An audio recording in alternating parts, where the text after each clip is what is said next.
Delegates, could you take your seats, please? Thank you.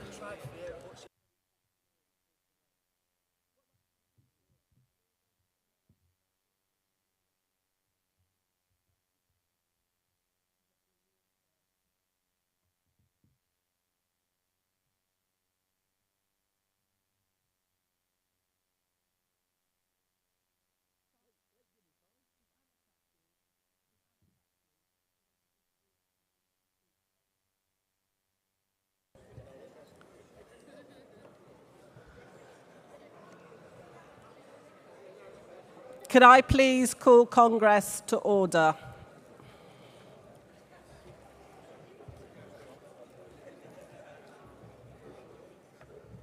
Congress, it is my great pleasure to announce the winner of the Mary MacArthur Award, the GMB Health and Safety Representative of the Year for 2025, is Abigail Young of GMB Midlands Region.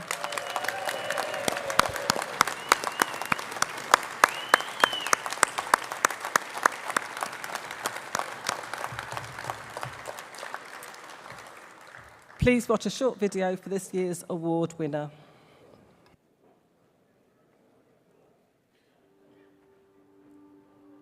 I think staff morale is really important. The energy that they bring into the workplace is the same energy that they'll take home.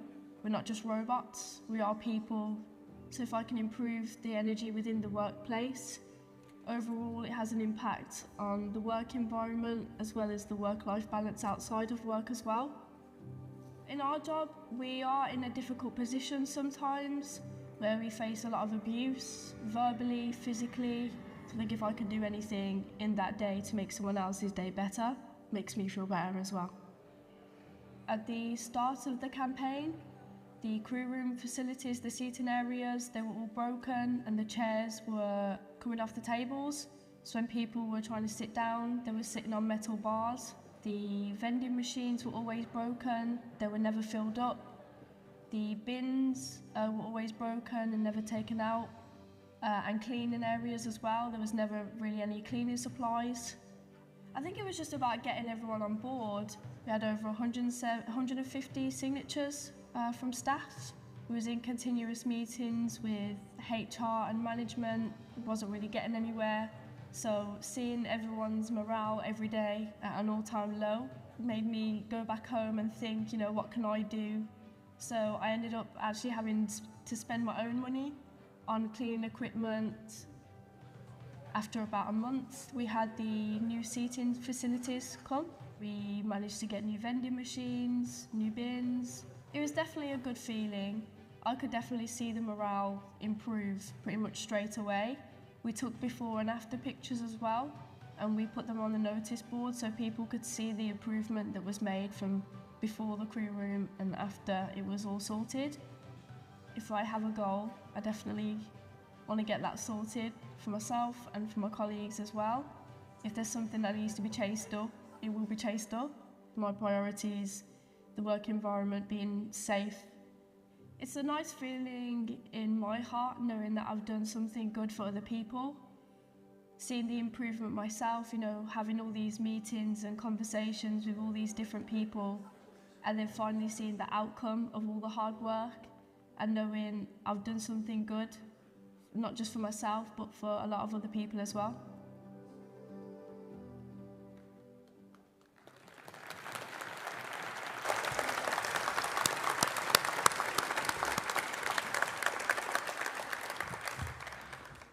I'd like just to say a few words about Abby.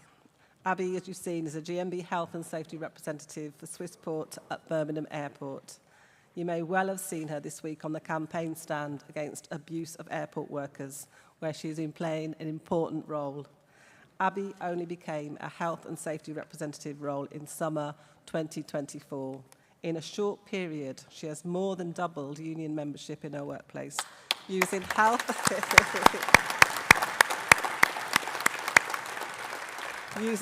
safety to organise and empower her members and build in solidarity. Her campaigning on welfare provisions and facilities and now on violence risks has improved working conditions, and her colleagues now have a safer, more secure environment. Congress, Abigail is the youngest ever winner of GMB's Health and Safety Representative of the Year Awards.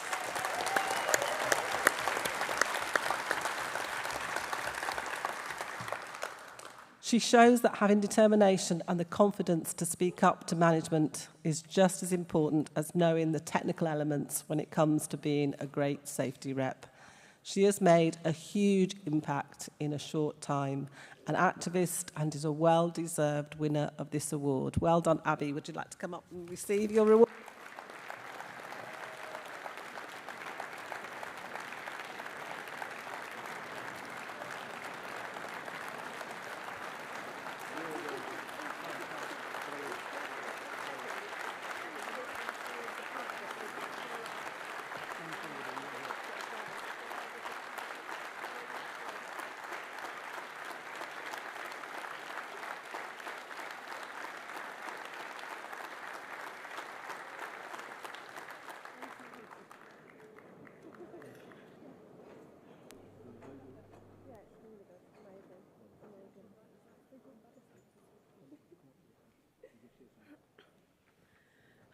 I'm quite emotional. I couldn't even tell you how many pages I've ripped out of this book trying to put my words together. I've never spoken in front of this many people before.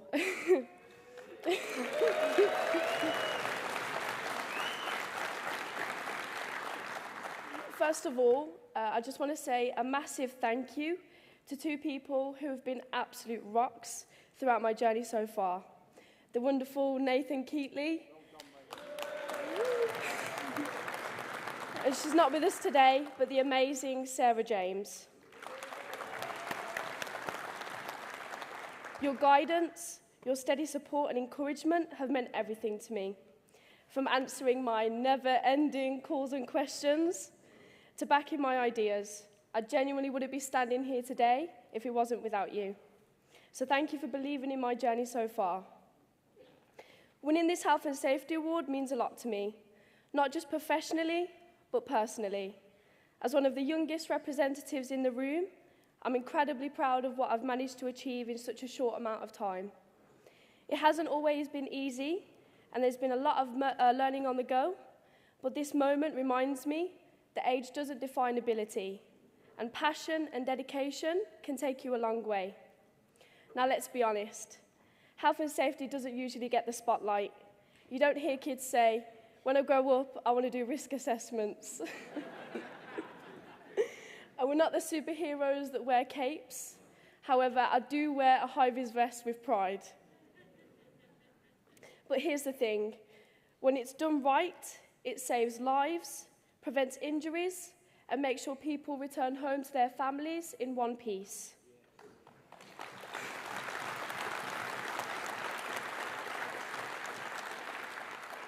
At its heart, it's about caring enough to speak up, to put things right, and to build culture where health and safety isn't just a checklist, it's a mindset. This award might have my name on, but it really reflects the shared effort of everyone committed to looking out for each other. To everyone coming up in the field, especially those just starting off, you can make an impact, and your voice matters. And if you're ever in doubt of yourself, remember, if I could win this award so early on in my journey, so can you. So I'd just like to say a massive thank you again.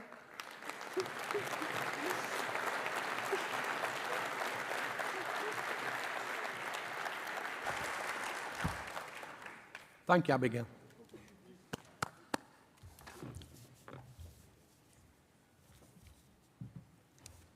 Could I now have the movers of motion 160 and 161 to the front, please, and 160 to the rostrum?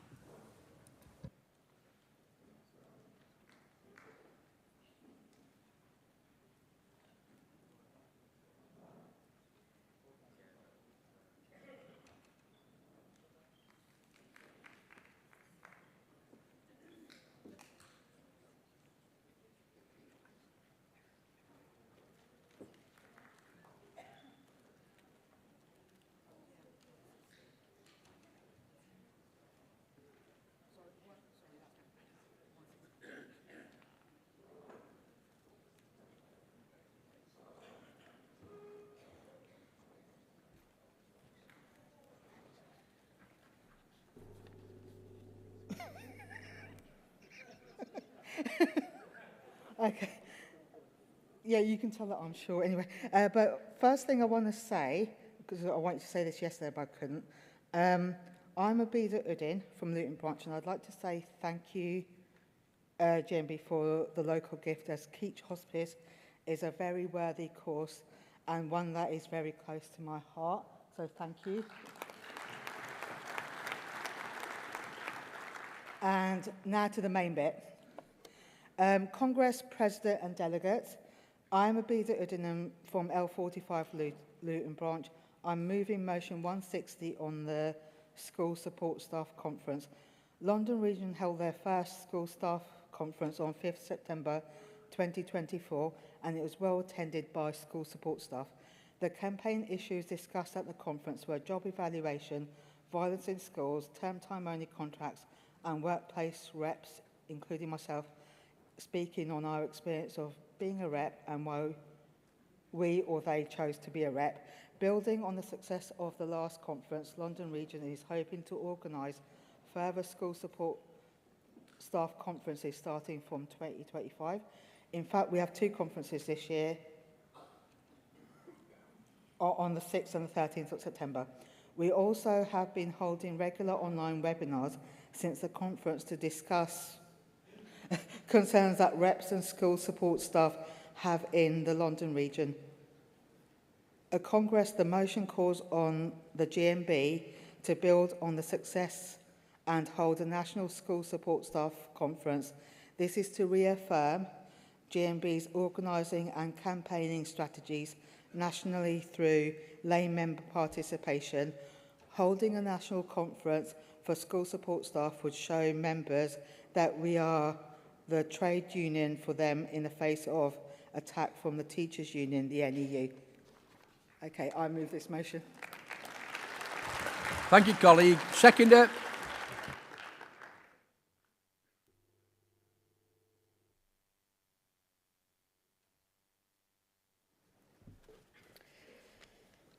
President, Congress, Shaista Nazir from London Region, first-time delegate, first-time speaker.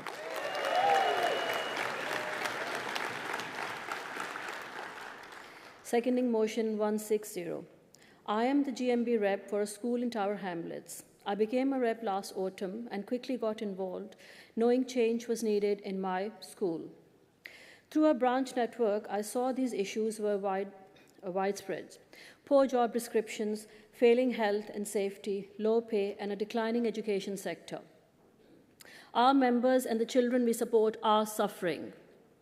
Speaking with other reps helped me understand these problems better, share best practices, and realize the power of collective action. We have started growing the union in our schools, re-engaging members, and building strength. But this can't stop at Tower Hamlets. These issues are national. Connecting with reps from inner cities, towns, and rural areas shows we are all in this together. Sports staff conferences are a great way to unite members for those in the local authority and especially those in the same academy trust. We stand together to improve our work and children's education. A national school sports staff conference would bring reps across region together, help us tackle issues, share knowledge, and build lasting support networks. I look forward to our London Region Conference in September, but we must go further. Please support this motion for a stronger, more connected network of school reps. Please support this motion for a national school sports staff conference. Congress, I second. Thank you, colleague. Mover 161. So here I am again. Been thrown in deep end today. So yeah. Good afternoon, President, Congress, and my fellow delegates. Shaista Nazir, I'm a first-time delegate and a second-time speaker just now.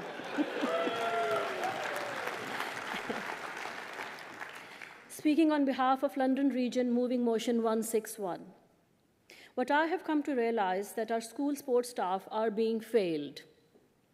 Every day across the country, thousands of teaching assistants, SEN workers, pastoral care staff walk into schools, working with pupils who have challenging and sometimes dangerous behaviors. Some of the school sports staff are responsible for medical and physical needs, which they're not fully trained and insured for, and yet no one has told them what kind of risks and liabilities they are facing, or they will be facing. No one has shown them what steps have been taken to protect them. Why? Because too many head teachers are failing in their basic duty of care. They are not carrying out proper, meaningful risk assessments. Let me be clear. This is not a box-ticking exercise. This is not a paperwork for the sake of it. This is about real safety.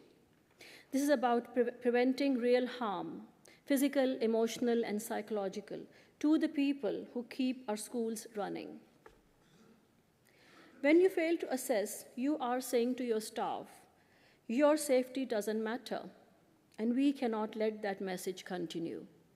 We demand mandatory risk assessment in every school, full transparency with every staff member, real action, not just talk, to remove or reduce the dangers. Because let's remember, when you protect your staff, you protect your pupils. When you respect your workers, you build a stronger and safer school. Congress, we stand for action. It's time to tell every head teacher, every school leader, and every employer, do your duty, protect your people, or we will hold you to account.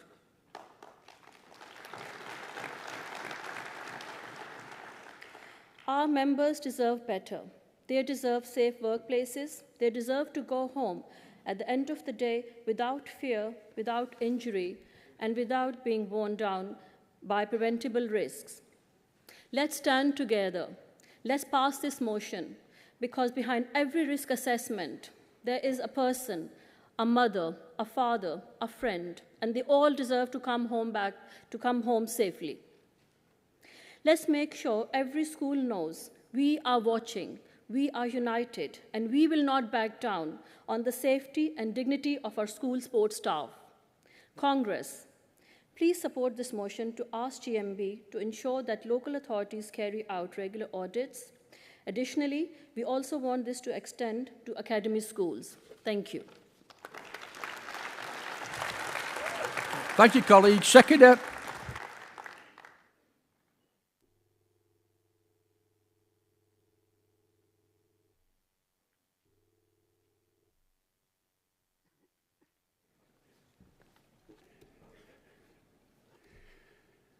Good afternoon, President, Congress, friends.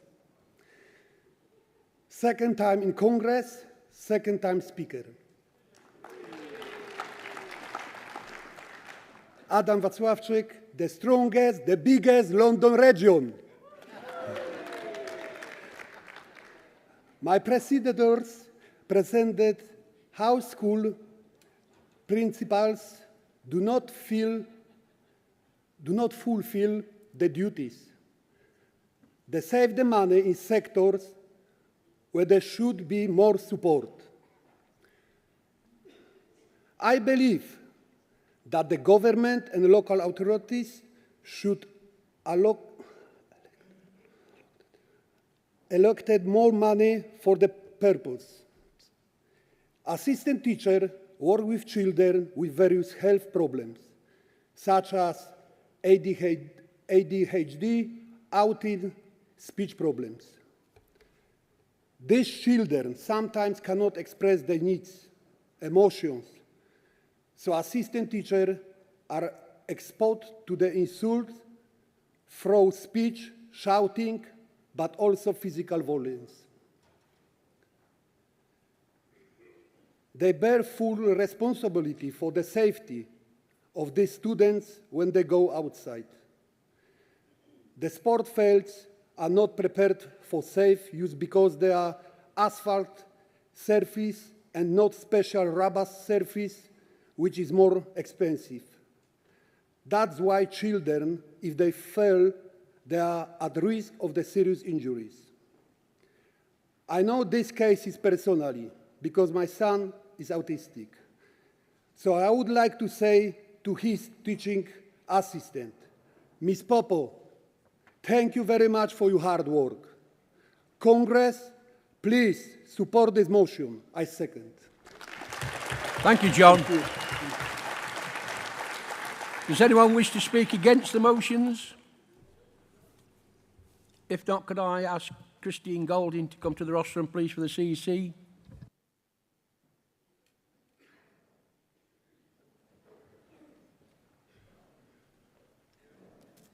Good afternoon, Madam President and Congress.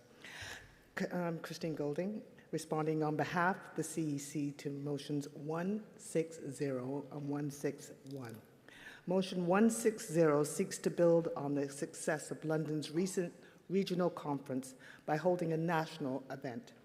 The CEC welcomes that ambition, but before committing resources, we must be clear about the conference's purpose, scope, and cost to ensure it delivers real value and fits our budget. Subject to that review, we are pleased to support motion 160 with this practical qualification. Finally, motion 161 aims to strengthen safety procedures for staff and pupils. The CEC fully endorses the goals with two qualifications. First, effective implementation will rest at regional and local levels where bargaining structures differ.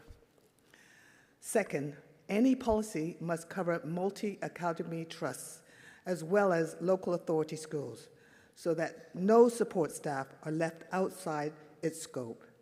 In summary, the CEC asks Congress supports motion 160 and 161 with the qualifications stated. Thank you. Thank you, Christine. Does London accept the qualification on motion 160? Yes. And does London accept the qualification on motion 161? Yes. All those in favour of 160, please show. Any against? That's carried. All those in 161, please show. Any against? That's carried. Could I ask for the movers and motions of 117, 118, 119 and 121 to come to the front, please? And 117 to the rostrum.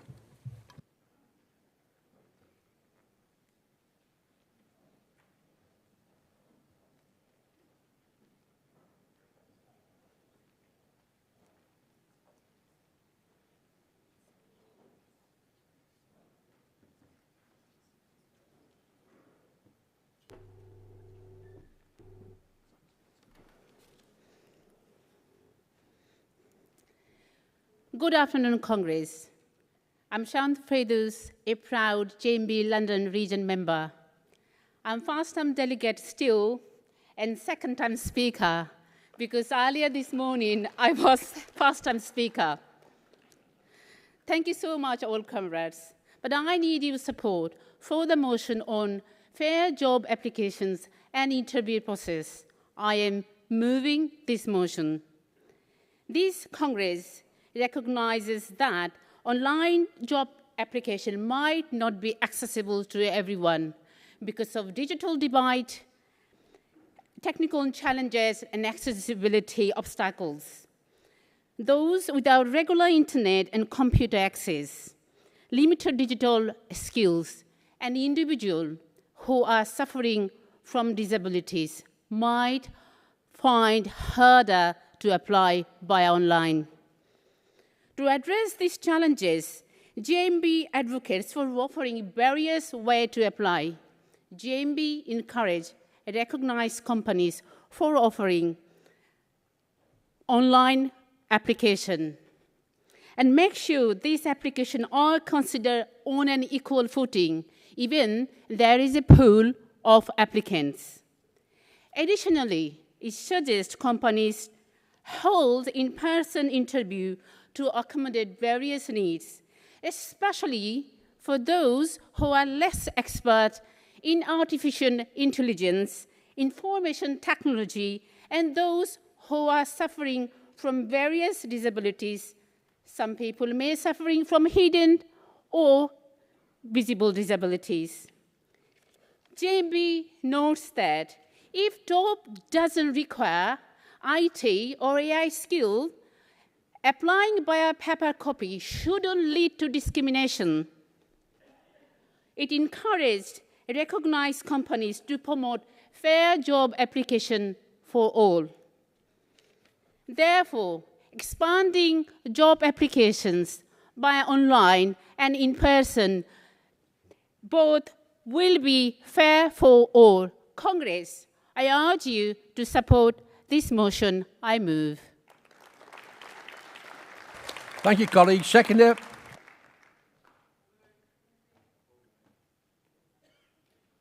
Mover of motion 118, please.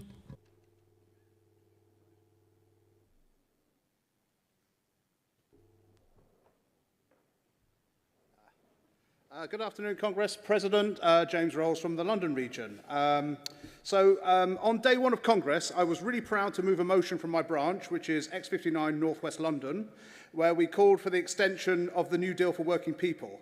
And with the extension of New Deal for Working People, we called for the repeal of the remaining anti-trade union legislation. When we were debating this motion at branch, we kept coming back to the clause in the motion about repealing the ban on lawful secondary action. We felt this clause was so important that it merited its own motion. So here we are asking you to endorse our motion on repealing the ban on lawful secondary industrial action. So what does this mean? I mean, you'll probably get a lot of naysayers, especially in the Tory party and their cheerleaders in the right-wing press.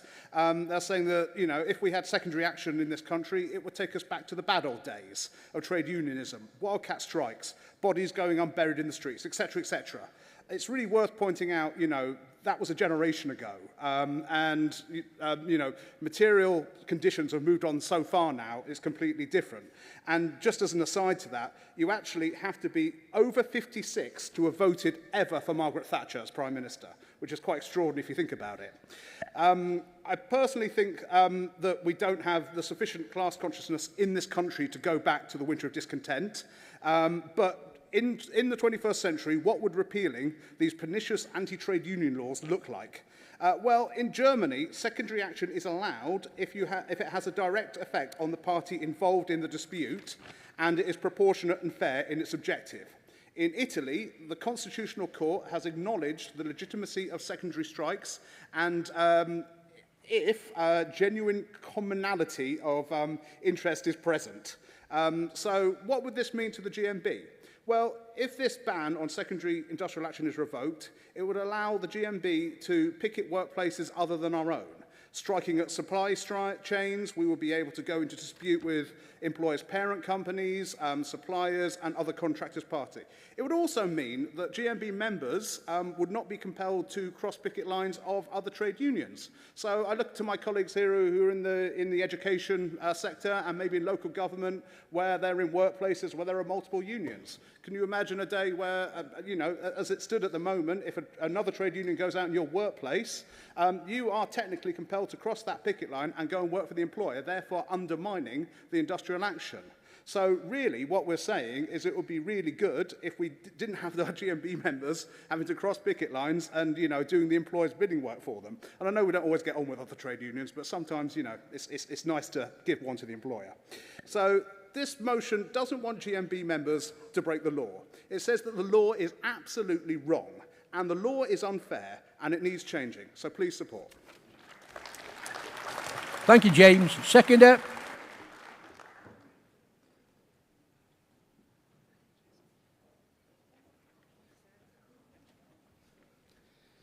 Hello, President Chair, Congress. I'm Jamie Walker from London Region and I'm seconding the 118, repealing the ban on lawful secondary industrial action.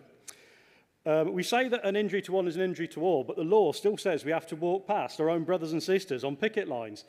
This isn't just unjust, it's shameful. The ban on lawful secondary industrial action, can tell I've had too many Haribos already, means that even when we support each other in spirit, we're gagged in practice, and it leaves employers with a convenient loophole to divide workers by a legal technicality, not a principle.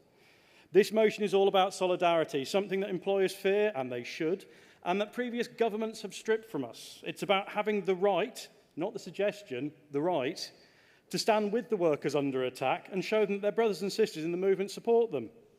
Secondary action is recognised in international law. Other countries respect it. And it's time we stop pretending that the UK trade union rights are world-leading when we're banned for supporting our work colleagues in the most basic of ways. Congress, this isn't about disruption for disruption's sake, even though we know the same old soldiers will say that to us. It's about restoring a right that should never have been taken away. If we believe in collective strength, then we must fight for the tools that make collective action possible. Congress has previously stated that we will work to repeal all anti-union legislation, so we must make sure that we pressure and steer to make sure that our trade union disputes can work legally and protected in sympathy with other members. Please vote for this motion. Thank you. Thank you, Jamie. Mover of 119.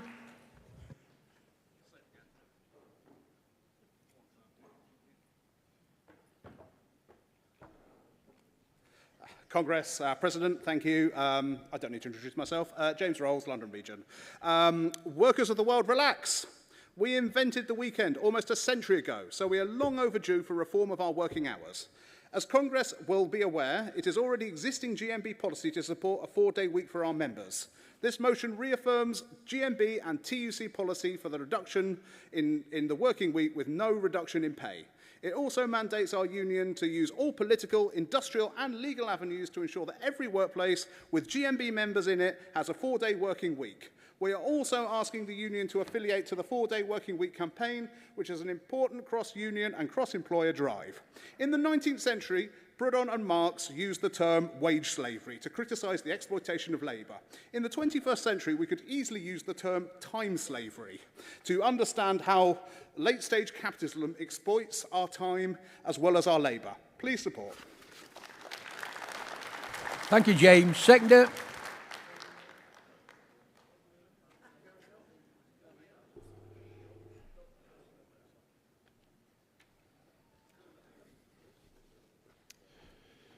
President, Congress, Ben Campbell-White, London Region, secondary motion in motion 119. The call to support and build the campaign for a 4-day week with no loss of pay. The results from the UK's 4-day week pilot speak for themselves. 61 companies, 3,000 workers, and an overwhelming majority reporting either the same or better productivity and far better well-being. People were less stressed, more rested, and more engaged. That's not just a workplace experiment, it's a blueprint for the future. This motion builds on a century of trade union progress. Just as our movement fought for the 2-day weekend, which is now so familiar, we now have a duty to lead the charge for a 4-day working week which reflects modern life and modern technology.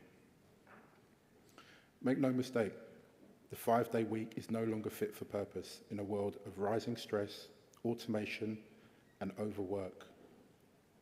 British workers still put in some of the longest hours in Europe, yet our productivity lags behind. That's not the fault of the worker, it's the fault of a system that rewards long hours over smart, healthy working. This motion is about fairness, it's about progress, and above all, it's about how we make work better for our members, our families, and future generations. Let's move forward together, shorter hours, same pay, longer lives. Congress, please support this motion. I second.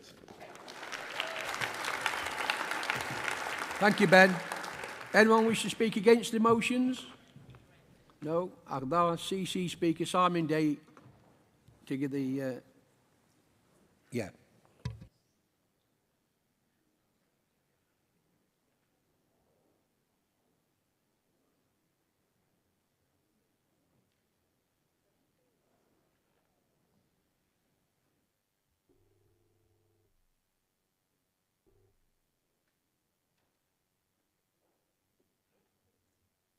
I apologise, I'm still trying to get done for Wednesday.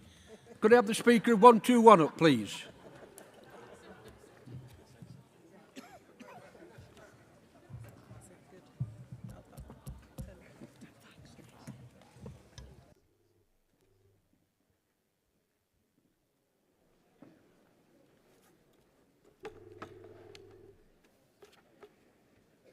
Madam President, Congress, top table.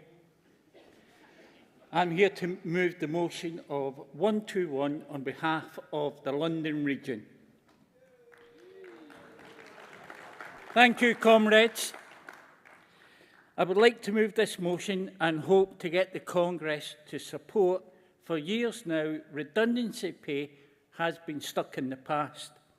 Far too many employers will take on staff knowing that they're planned to make cuts. In the next 6 months, shall we say that's reasonable of them? I don't know. We've got the far right on the rise in this country. I don't know if any's attended this meeting. And then they came for the trade unionists. Is that not a historical thing? Did a gentleman not go by the name of Adolf Hitler? The redundancy package needs to be re-looked at afresh, but what we are asking Congress to support is the right from redundancy pay from day one and help to put a stop to some of the shady practices that companies, just look at P&O, their fire and rehire, which now is going to become a thing of the past. If you're made redundant, and if you're lucky, you may get a termination package, which should include statutory redundancy pay, holiday pay, unpaid wages, company benefits, for example, if you work for Sports Direct, statutory, and do your employers tell you that statutory redundancy under 30,000 is non-taxable? They won't tell you that. Under Section 139 of the Employment Act 1996, the fact an employer ceases or intends to cease, and the fact that requirements of the business are reasons. Just look at, for those colleagues that work for councils, the reorgs that are forever going on. Employers are quick to use the old rule of last in, first out to save money because they don't need to pay. The government needs to re-look at this, and we can't stand by and hide behind the fact that the Tories and Reform will always try to keep the status quo to help the people that pour money into their coffers. I recommend Congress that we become the union of reason and that we support and ask our government, because it is our government, if they don't help, if they don't assist in giving us a hand, we can vote them out of office the next time, although we wouldn't want the Tories or Reform in. If you have been an employer for 2 years, you get half a day's pay for each full year if you're under 22. 1 week for 22 to 41, and 1.5 weeks' pay you'll get if you're 41 or older. I also think the length of service being capped at 20 years is wrong. We need to re-look at this and bring everything back into the 21st century. That's where we are now. We're not in the 19th century being dictated by barons. I thank you, and I move this motion, Congress. Thank you, Alistair. Seconder.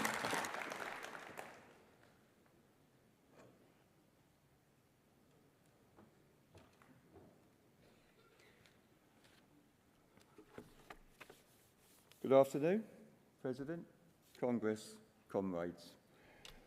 Wayne Oswick, London Region, leading the way. This is my 10th year as a delegate, numerous amount of time speaking. I looked at this motion and I thought to myself, I see a different essence of this motion. In 2012, the Nasty Party attacked the working class and imposed, yet again, a hit on claiming and taking the employer forward to tribunal by extending it by 1 year to 2 years, and you can't make a claim until you've done 2 years' service. It was called the Unfair Dismissal Bill. It always suited the employer. When the Labour Party won the election last year, I thought we was going in for a promise in the Labour Workers' Rights Bill, which was introduced in October 2024, that they were going to abolish the 2-year rule. But if you look onto the government.com website today and search your redundancy package and what you're entitled to, the 2-year period still stands. No redundancy for 2 years. Now, we've got staff working in various different commercial organisations, which are agency workers, and they sometimes get an employment contract at the end of their probationary sort of type period. But that could take 2 years, and none of that service counts. So we are asking you to support motion 121 under qualification, change the legislation from 2 years to day one for redundancy, include agency staff, and make this a motion that we can run as a campaign. I support this motion. Thank you, Wayne. I'll now call Simon Day.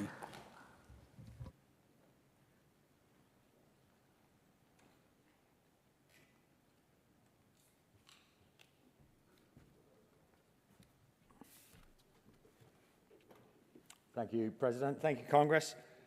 James, thank you for that statistic that you have to be under 56 to never vote for Thatcher. I'm over 56 and I've never voted for Thatcher. I just want to make that clear.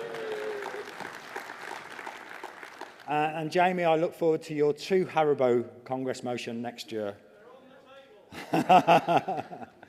Simon Day responding on behalf of the CEC on motions 117, 119 and 121.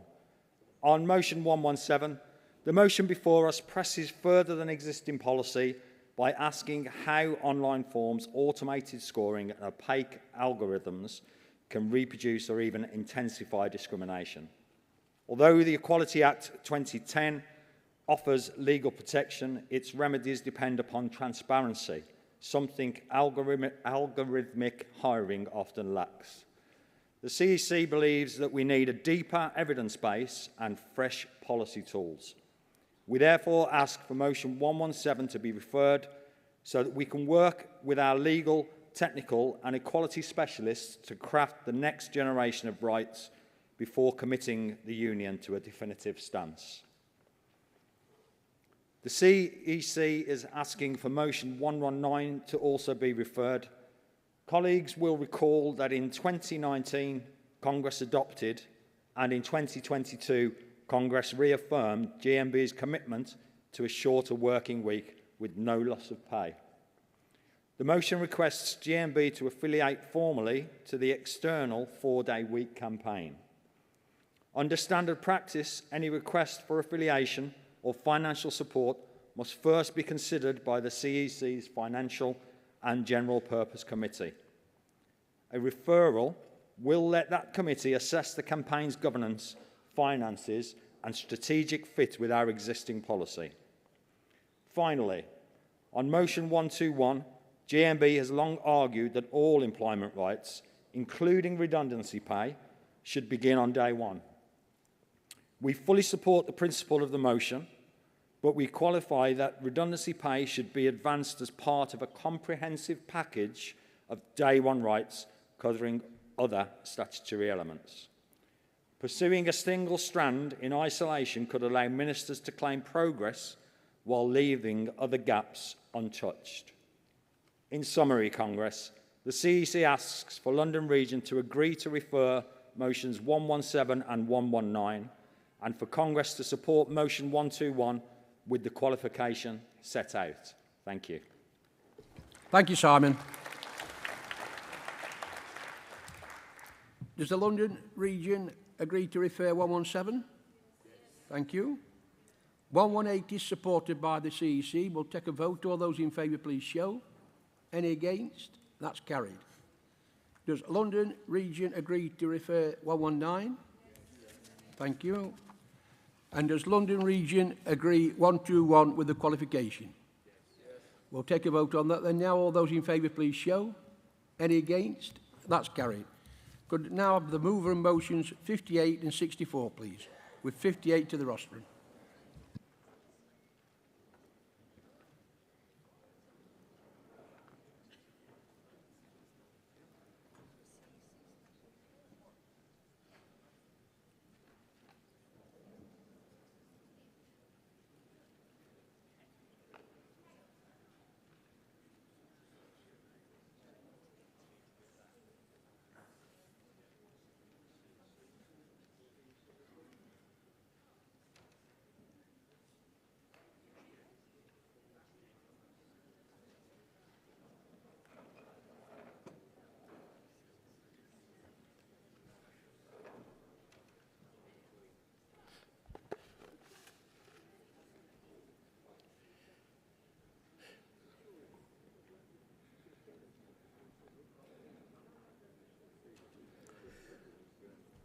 Good afternoon, Congress. Good afternoon, President.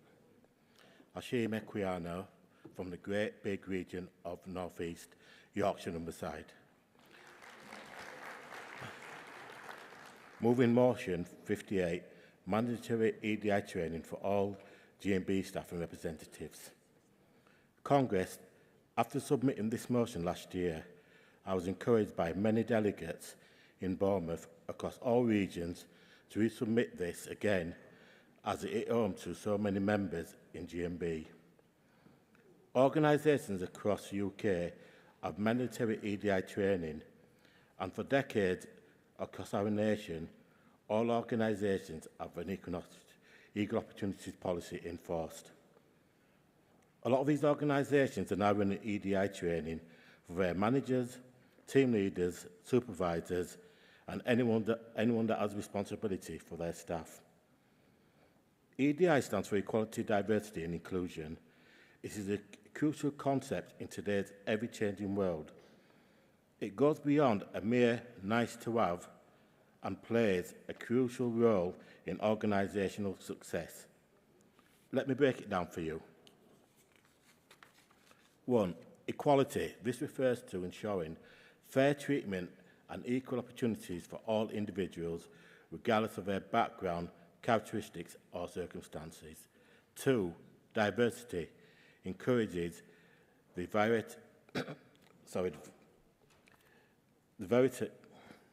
variety of human differences, including but not limited to race, ethnicity, gender, age, sexual orientation, disability, religion, or socio-economic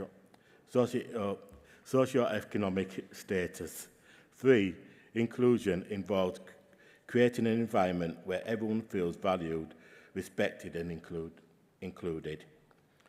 EDI training equips individuals and organisations with the knowledge and skills to identify specific challenges related to EDI within their organisations, take practical steps to overcome these challenges, create psychological, safe environments where trust can thrive, evaluate people's practices to ensure workforce representatives reflects the communities and organisations they operate in, address inequalities using data-driven insights.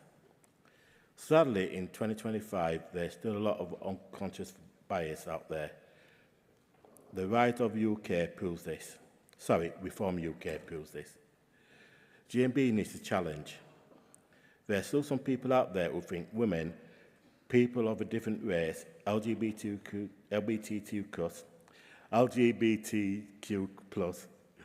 and people with disabilities are not equal to them. GMB needs to show these organisations and members that EDI training is mandatory part of our structure, especially through representation.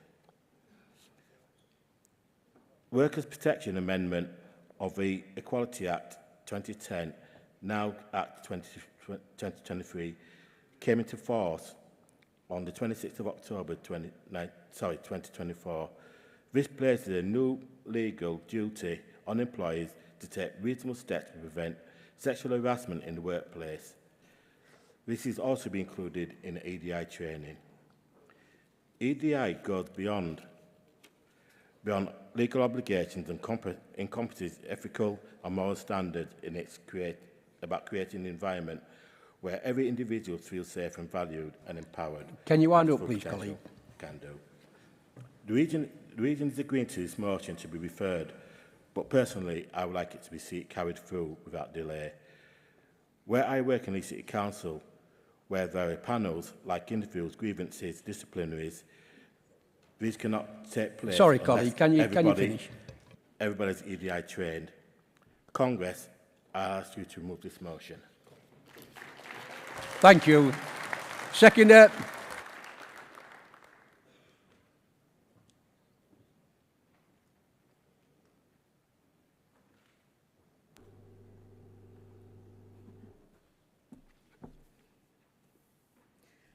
Good afternoon, President and Congress.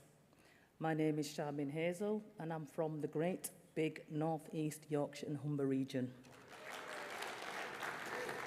I'm a first-time delegate and first-time speaker. GRASP Ambassador Cohort 2.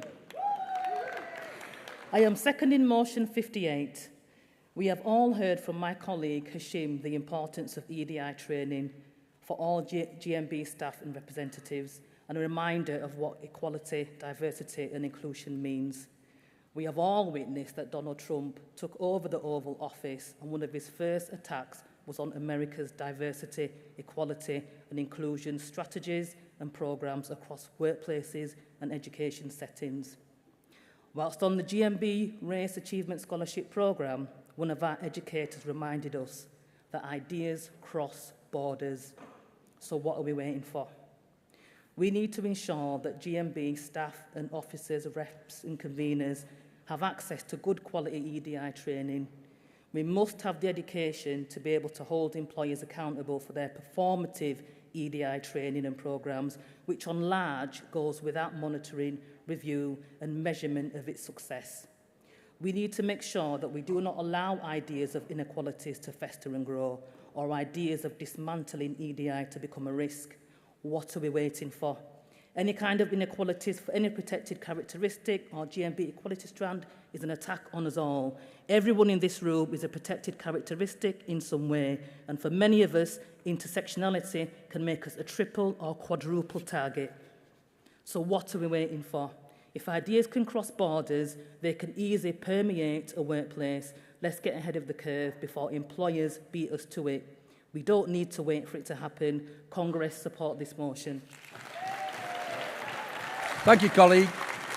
Mover in motion 64.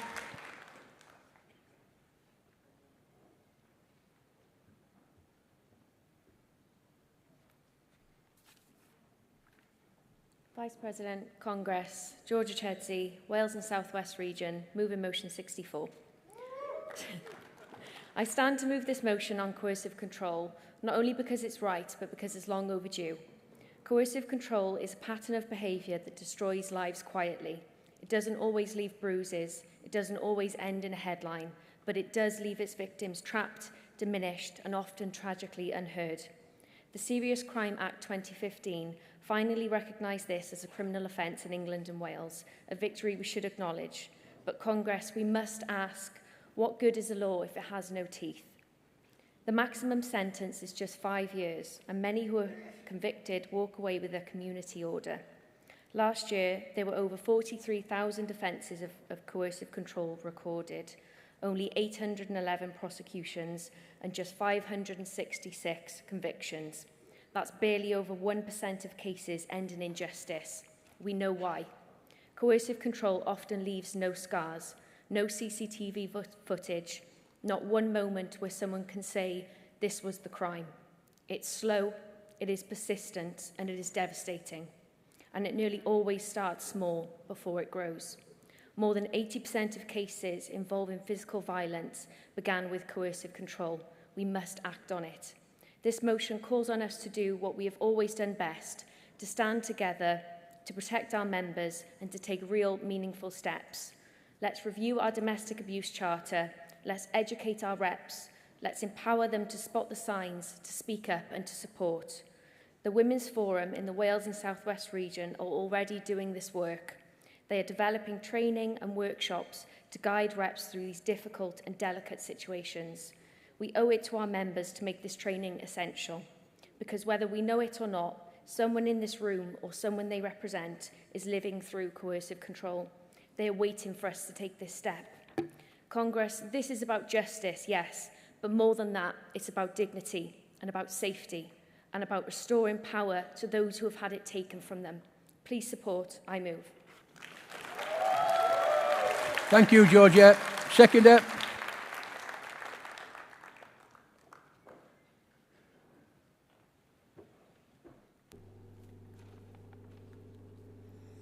President, Congress, Suzanne Williams, Wales and South West Region, seconding motion 64.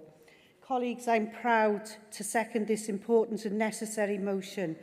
Too often we have seen the signs of coercive control ignored or misunderstood, not just by society at large, but sometimes within our own structures. That must change, and with this motion, we are taking a bold and responsible step in the right direction. Our reps are on the front lines. They are the eyes and ears of our union, and sometimes the only trusted contact a victim survivor may have. But they need the tools, the training, and the confidence to act. This motion ensures that becomes a reality. Congress, this is not about reinventing the wheel. It's about honouring our long-standing values of solidarity, justice, and care for one another. It is about doing what we have always done, standing up for those whose voices are quiet by fear or shame. Let us take this opportunity to strengthen our character, educate our representatives, and build a culture where coercive control is seen, named, and challenged. Let the GMB lead by example for our members, for our communities, and for the generations who will look back and ask, when it mattered, did they act? I urge you to support this motion. I second. Thank you, Susanna. Does anyone wish to speak in opposition? No? And I'll call the CC Speaker, Elaine Daly.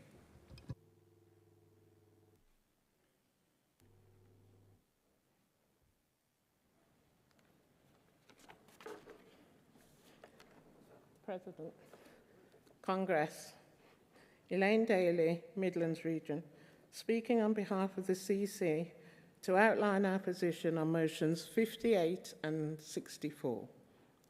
First, on motion 58, the CC wholeheartedly embraces the principle that every GMB activist should receive robust equality, diversity and inclusion training. However, an all-union education review is already underway, and the National Equality Team has submitted detailed proposals which are fully in keeping with this motion to strengthen equality, diversity and inclusion content across the revamped GMB at Work programme. To avoid duplicating or preempting that work, the CC asks for motion 58 to be referred until the review is complete, ensuring that any new material is woven into one coherent curriculum. Turning to motion 64, we thank C48 branch for bringing this urgent issue forward. Coercive control is an insidious form of abuse that too often escapes notice. The CEC supports the motion, yet with a practical qualification that we ask the branch to liaise with the National Equality and Inclusion Department before calling for a fresh review of the Domestic Abuse Charter. The current toolkit already covers controlling and coercive behaviour, and our new representative training, which is also undergoing revision, will signpost all equality resources, including the Charter. By coordinating in this way, we can keep the guidance comprehensive without duplicating existing material. In summary, the CEC is asking for North East Yorkshire and Humber to refer motion 58 and for Congress to support motion 64 with the qualification I have set out. Thank you. Thank you, Elaine. Does North East Yorkshire Humberside agree to reference back on 64? Yes. Sorry, 58, wasn't it? 58? 58, yes. And does West and South West accept the qualification on 64? Yes. Now go to the vote. All those in favour of 64, please show. Any against? That's carried. Could I have the mover and seconders of motion 61, 62 and 71 to the front, please, with 61 to the rostrum.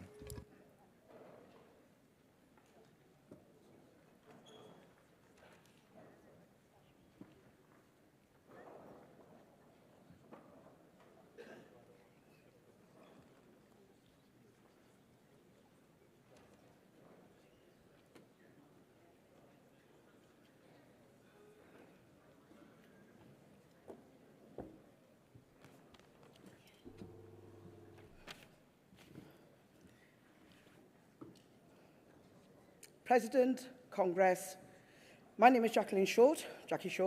I'm from Wales and South West region, moving motion 61. Colleagues, I rise today to move this motion with a sense of pride, duty, history and deep conviction. Throughout our proud trade union tradition, we have fought shoulder to shoulder against injustice in the workplace, on the picket lines and across society. I'm proud to move this motion, which speaks about our reality, which is often too overlooked. The discrimination faced by women of the global majority, where racism and sexism collide. This is what we call misogynoir, and it's not just occasional, it's systematic. We know the truth,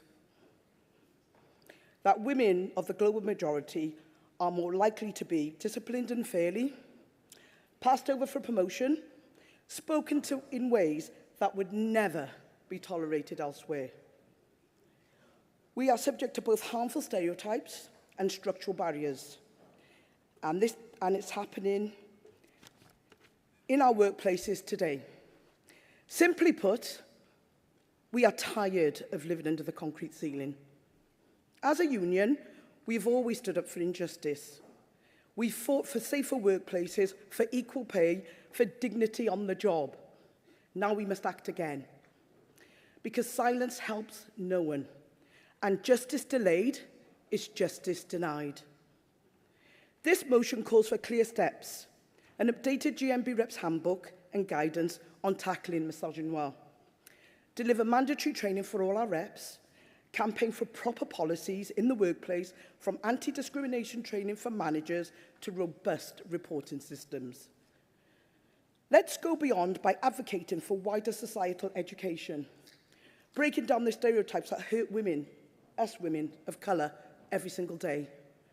Colleagues, comrades, friends, we are not calling this a problem, we are also stepping up with solutions. Let us be the union that leads the fight, as we always have. I urge Congress to move this motion. Thank you, Jacqueline. Seconder.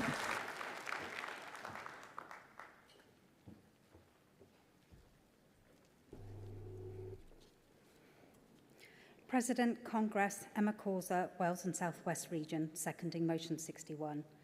Colleagues, I proudly second this motion because it reflects what GMB has always stood for: equality, dignity and real action. Misogynoir is not a new problem, it's just often been ignored, but the impact is real.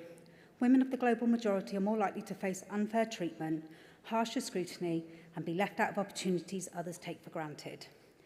Colleagues, we need to give our reps the tools to recognise it, challenge it and support those affected. This means proper guidance in our handbooks, it means training that's not optional but mandatory, and it means workplace policies that are built to protect, not to just tick boxes. We also need to look outward, pushing for better education and awareness in society, because discrimination doesn't stop at the factory gate or the office door. Our motion is simple, yet powerful. It calls for practical action, updating the GMB rep book, mandatory training for our reps, and campaigning for inclusive workplace policies. It recognises the need for education and awareness, not just inside the union, but in broader society, because we know that true change begins with understanding. Let this Congress send a clear message. GMB will not allow any form of discrimination to thrive and challenge. Together, we can ensure that every woman knows she has a union that will fight for her, stand by her, and never walk away. This isn't just the right thing to do, it's the union thing to do.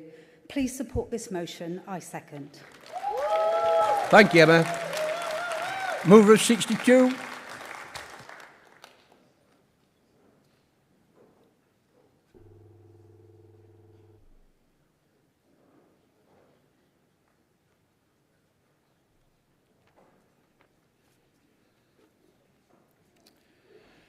President, Congress, Andy Mills, Wales and South West Region, moving motion 62. Colleagues, we stand on the shoulders of those who built this union to be a stronghold of justice, fairness and equality. But the measure of our solidarity must not be judged only by how we treat those whose struggles we can see, but also by how we uplift those whose battles are hidden. Hidden disabilities, conditions like Crohn's disease, autism, bipolar disorder, dyslexia and diabetes affect countless members in our workplace and within our union family. They are always not visible to the eye. I can give you a good example of that myself. I've had 2 amputations in the past. I've had battles with diabetes to try and save one of my lower legs. But they are very real. They have a real impact on your daily life, on your dignity and your ability to thrive at work. It is deeply concerning that in the GMB National Policy Guide of 2023, only 23 policies reference disability, and that's being generous by counting supported employment. We can and we must do better. Let us not forget the call made in Congress in 2018 and echoed again in 2023 for the national campaign to shine a light on these invisible conditions. We applauded the launch of the Thinking Differently at Work campaign, but many of us ask, where is it? Where can our reps find it? If our representatives struggle to access it, how can our members benefit? This motion isn't about creating something new from scratch. It's about honouring our past commitments and building on them.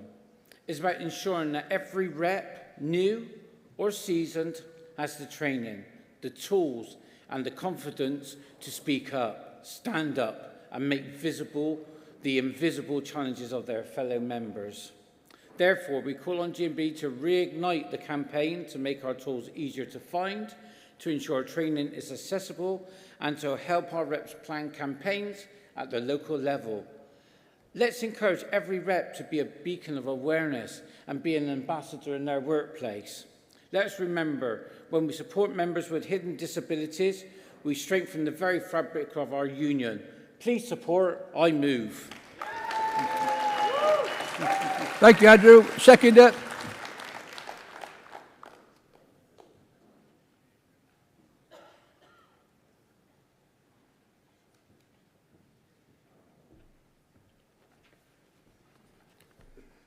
President, Congress, Ian Davis, Wales and South West Region, seconding motion 62.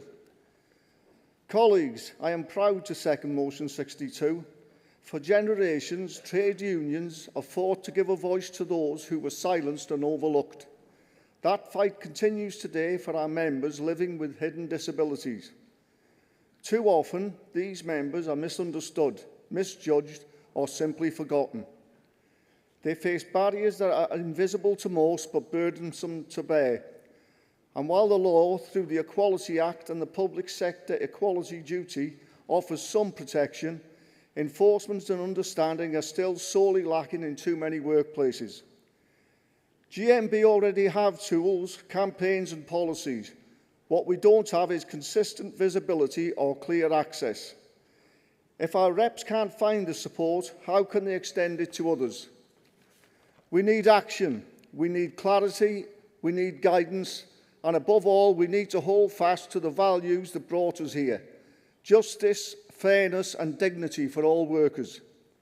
Let us honour those values now by passing this motion and ensuring our reps are equipped to champion the rights of every GMB member, seen or unseen. Please support this motion. I second. Thank you, Ian. Mover of 71.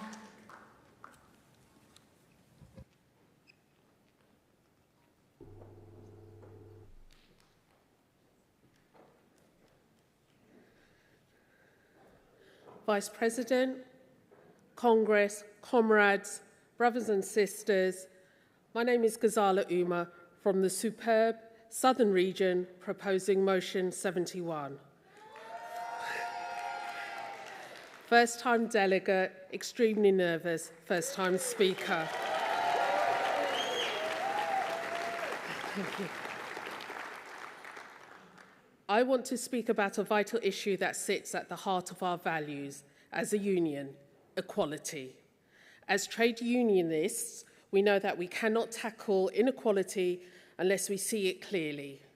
That is why the consistent collection of equality data from our members is not just a technical task, it is a matter of justice, a matter of fairness, and a matter of progress.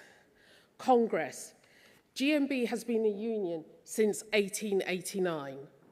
The world has changed in the last 136 years. Congress. There was a time when members could not declare their partner preference because of the real risk of being lynched. Congress. There was a time when faiths could not be openly practiced for the fear of repercussions in both home and work life. Congress. There was a time when genders did not work or pursue their preferred profession for the dread of being mocked or ostracized. Congress. The world and attitudes have changed and progressed. The union needs to move with the times, be united and proud. Over the past few years, significant strides have been made. Thanks to the hard work of our staff, activists and equality reps, we now have high-quality equality monitoring data that gives us a clearer picture of who our members are. This data helps us fight discrimination, allow for targeted intervention, shape inclusive policies, ensure that every voice in our union is heard and valued. But Congress, we must be honest, there is still work to do. Many of our members joined before current data collection systems were in place. That means there are thousands, tens of thousands, or even hundreds of thousands of voices we still need to hear from. Members whose identities, experiences, and needs are not yet fully reflected in our data. If we are to be a truly inclusive union, we must close that gap. We are calling today for a renewed commitment that GMB will prioritise the completion of this work, and those sufficient resources, time, tools, and training will be allocated to ensure we reach every member. This is not just about ticking boxes, it's about building a union that reflects the full diversity of our movements and can act with confidence and clarity on behalf of all its members. As Kelvin said earlier, GMB has the space for everyone to achieve something. Let's make sure no one is left behind. Let's ensure that every member, regardless of when they join, has the opportunity to be seen, heard, and represented. Let's be the voice of the voiceless. Congress, please support my motion. I move. Thank you. Thank you, colleague. Thank you. Anyone wish to speak against the motions? No. Oh, sorry, seconder. I will get done for Wednesday.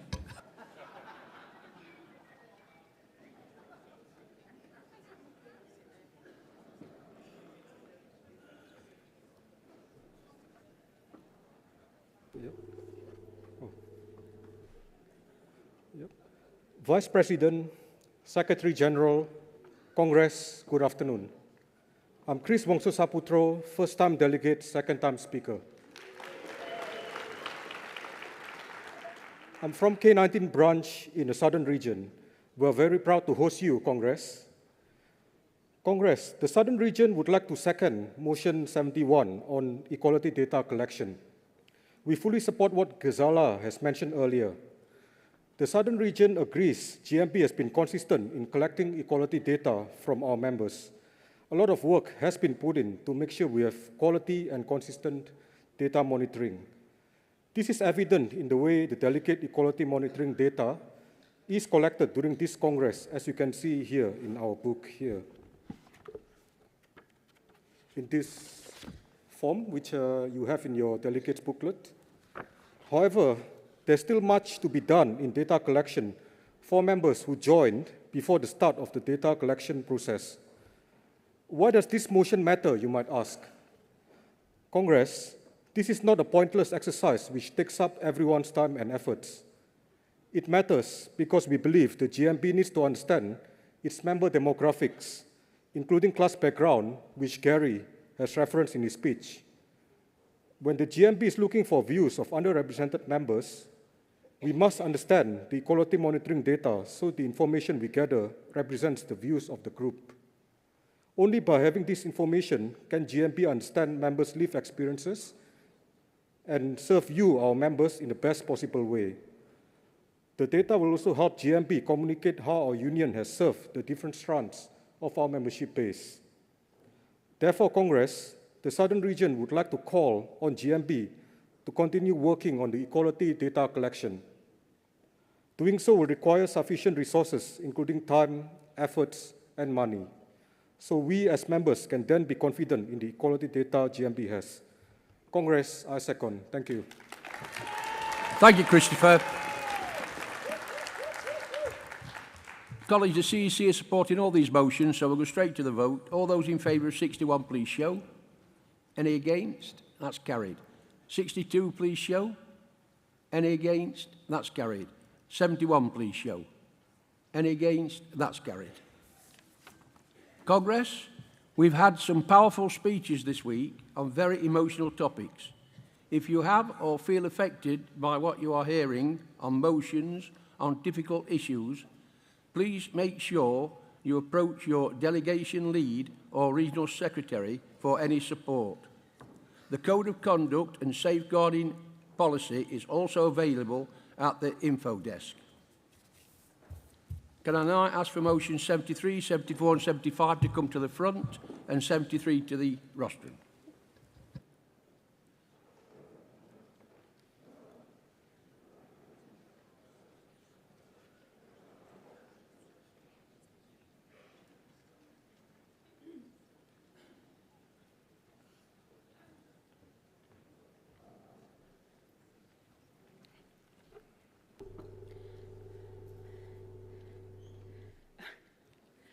Vice President, Congress, Taranjit Chana, London Region, moving motion 73.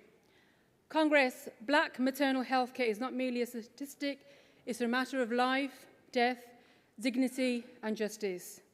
Maternal health care is crucial for ensuring the health and well-being of mothers and their children. However, the experiences of black and global majority women in the UK reveal significant disparities in access to quality healthcare services.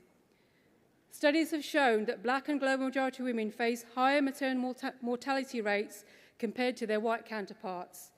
These disparities are rooted in systematic inequalities, including racism, socioeconomic disadvantages, and inadequate access to healthcare services. Maternal healthcare must be culturally sensitive and responsive to the needs of black and global majority women. This means healthcare providers must be trained to understand and respect the cultural differences, beliefs, and practices that influence maternal care. The importance of support systems cannot be overstated.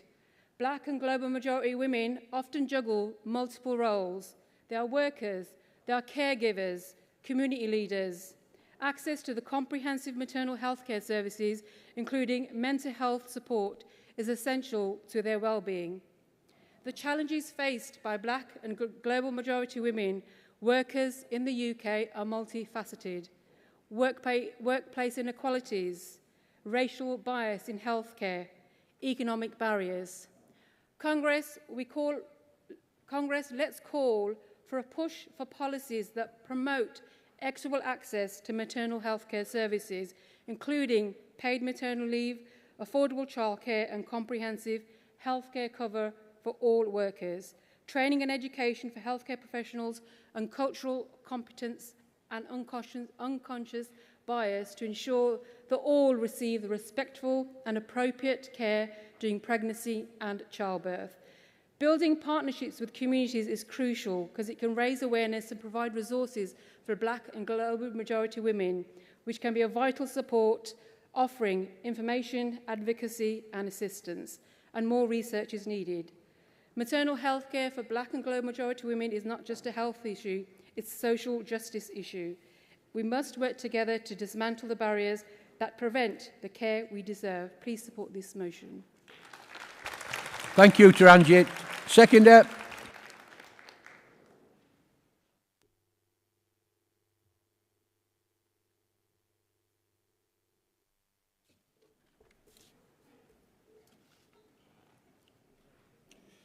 Vice President, Congress, good afternoon.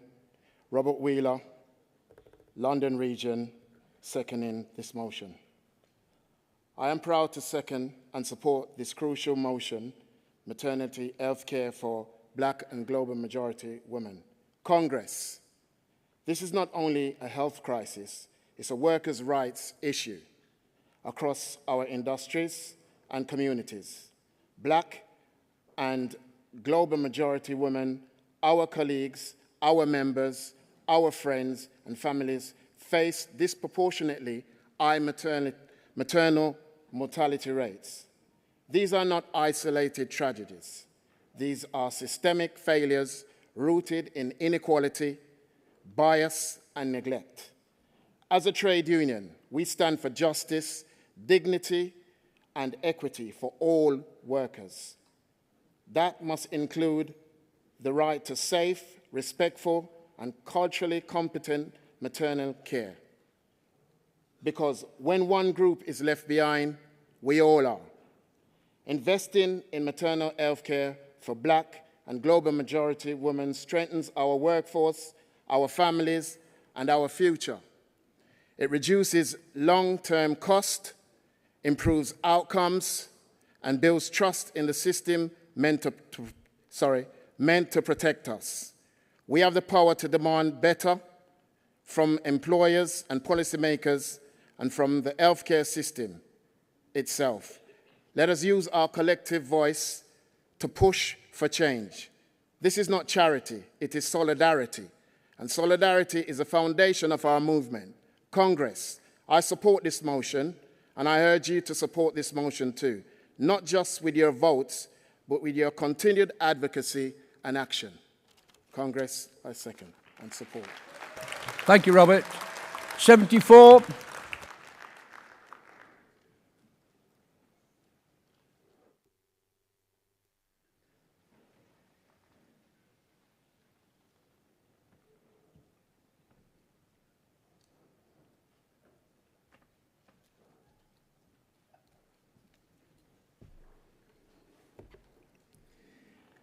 President, Congress, Anne Weeks, London Region, moving motion 74. I'm making a tough decision right now to waive my anonymity, to talk about a subject that's very personal to me.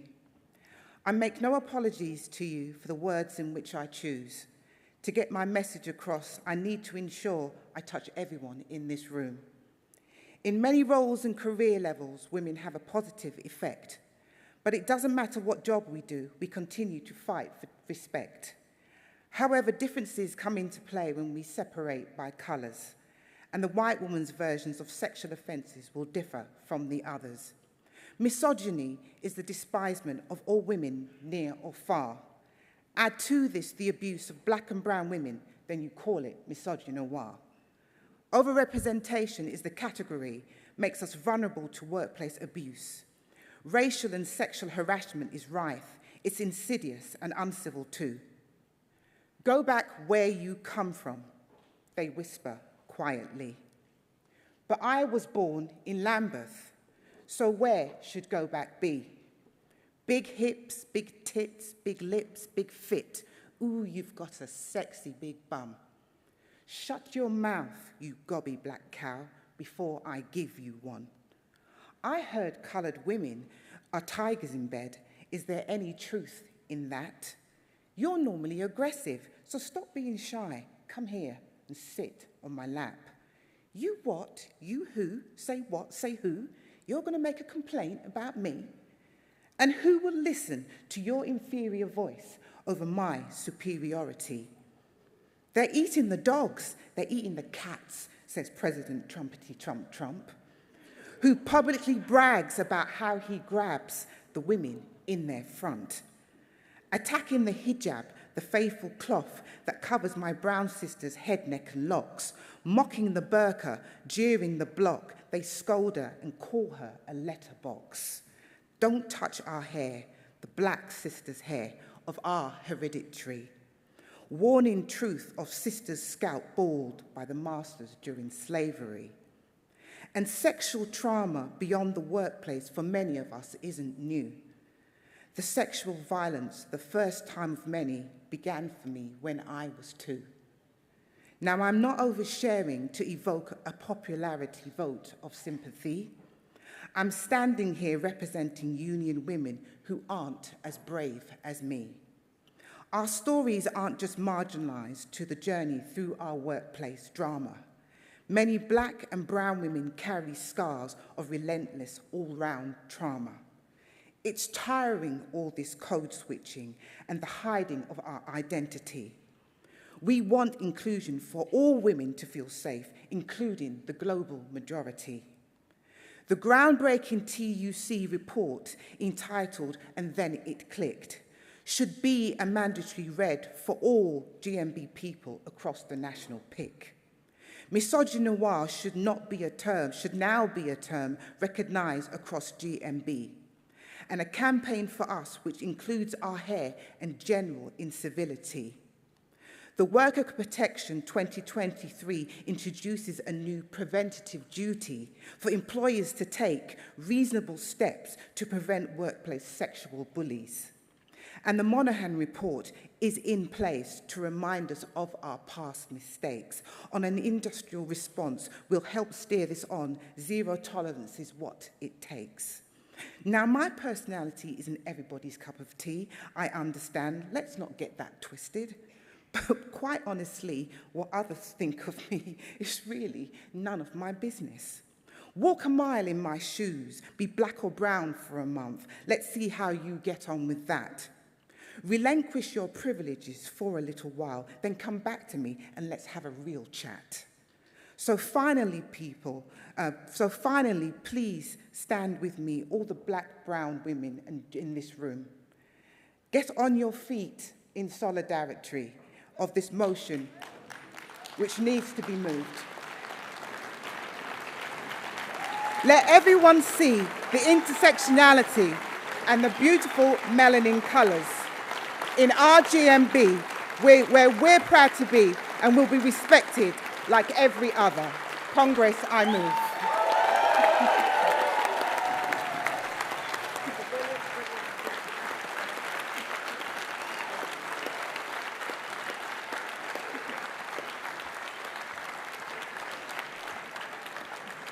Thank you, Anne. Congress, it is now 15:30, and I can now confirm that the ballot has now closed. Secondly for 74, please. President Congress, Amataya Badino, London Region, seconding motion 74. To date, very little research has been undertaken that focuses on the specific experiences of black women when considering sexual harassment in the workplace. It is important that we create spaces where women can talk openly about their experiences and acknowledgement the collective harm and injustice that they have experienced. A recent TUC survey found that of these who responded, 65% experienced sexual harassment of some form, with high rates of unwelcome verbal sexual advances, unwanted touching, or sexual jokes. 35% said that they have experienced negative gender-based attitude that diminishes women in general, or black women specifically. 51% said that their experiences of sexual harassment had a negative impact on their mental health. 36% said they felt like confident at work. 27% felt isolated at work, and 22% said that their experiences had had a negative impact on their performances at work. We need GMB and our sister unions to document the overexposure of black women to racialized sexual harassment, which includes introducing safe reporting mechanism, processes and policies that investigate reports, and proactive actions plans that outline preventive measures. We call on Congress to focus on recruiting more black women into the union who can act as specialists in racialized sexual harassment, sexual violence, and who can support local branches and the union as a whole. I move. Thank you. Well done. Could I have the mover of motion 75, please?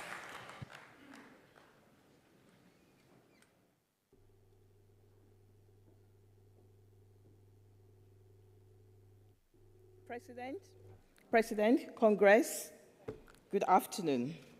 My name is Fumi from London Region, first-time delegate, first-time speaker. Thank you. I'm here to move the motion 75 on sickle cell awareness in the workplace. Now, this Congress recognizes that in the UK, there are about 17,500 people living with sickle cell disorders and about 300 new cases identified each year impacting on families.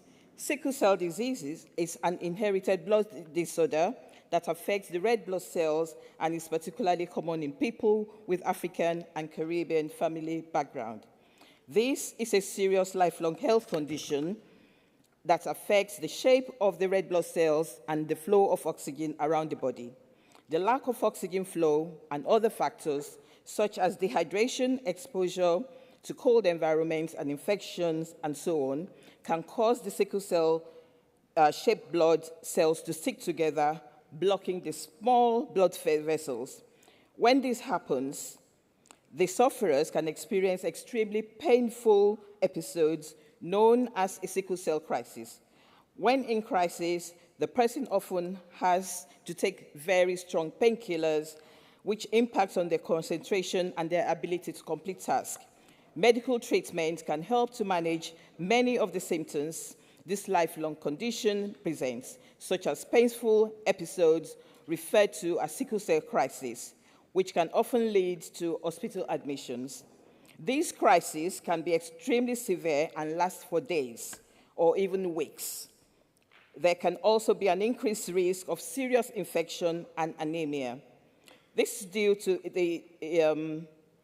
the compromised immune system and the lifespan of the red blood cells in a sickle cell being approximately 20 days in comparison to someone without the sickle cell whose red blood cells lifespan being 120 days.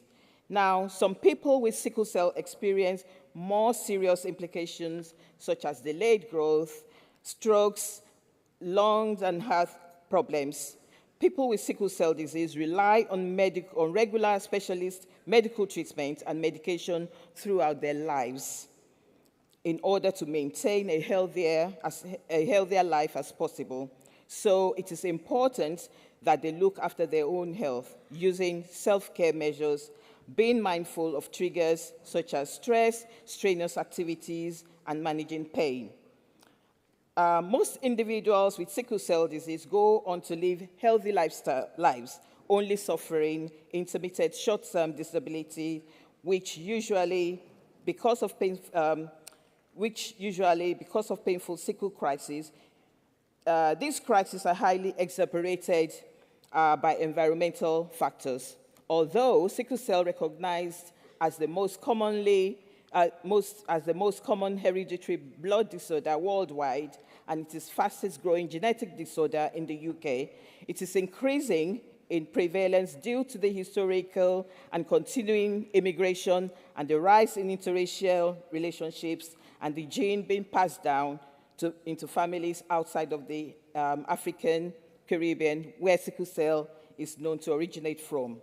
Now, there's a survey for major employers concluded in the West Midlands suggests that there is only very limited public understanding in sickle cell disease, and that there is a failure to distinguish between healthy carriers and common traits. People with sickle cell disease need individual help finding and keeping suitable employment.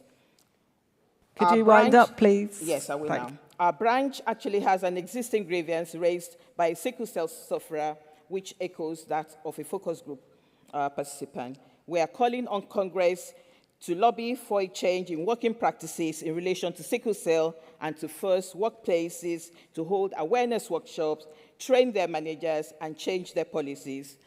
Congress, I move this motion. Thank you. Well done. And seconder of motion 75.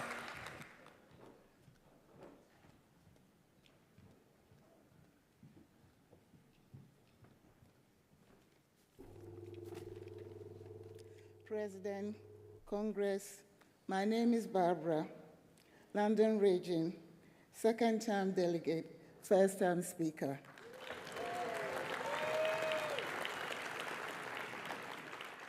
I am seconding this motion 75 on sickle cell disorder.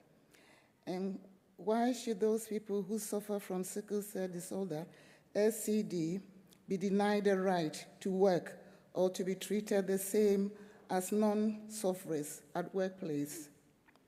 There are duties of employers under the 1996 Employment Rights Act to provide a contract and not to dismiss the employees unfairly.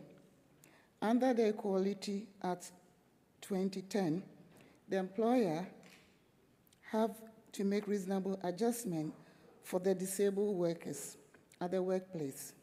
Inclusion of disabled workers be treated fairly. As a sickle cell disorder, SCD disproportionately affect BME communities, and the employer should ensure that they should not engage in direct or indirect discrimination, victimization, harassment at the workplace against those employees. Giving support to people suffering from sickle cell should allow the sufferer to carry out their job effectively as non-sufferers at the workplace. I ask you to support this motion. Congress, I second. Well done. Thank you, Barbara. Any delegate wish to speak in opposition to those motions? No. Then because the CEC are supporting all of them, I'll take them as one group. So all those in favour of motions 73, 74, 75, please show. Thank you. Anyone against? They're all carried.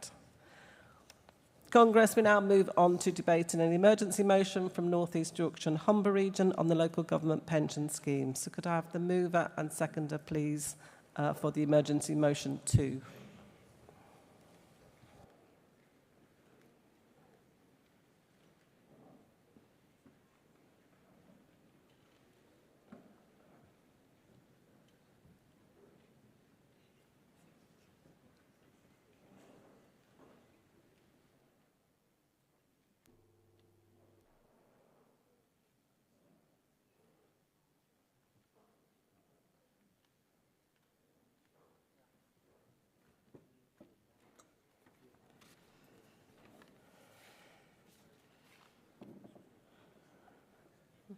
Am I good to go?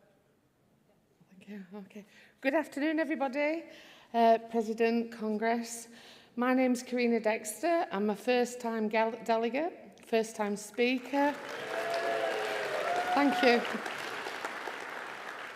I'm proud to be GMB's first ever convener at Wakefield Council.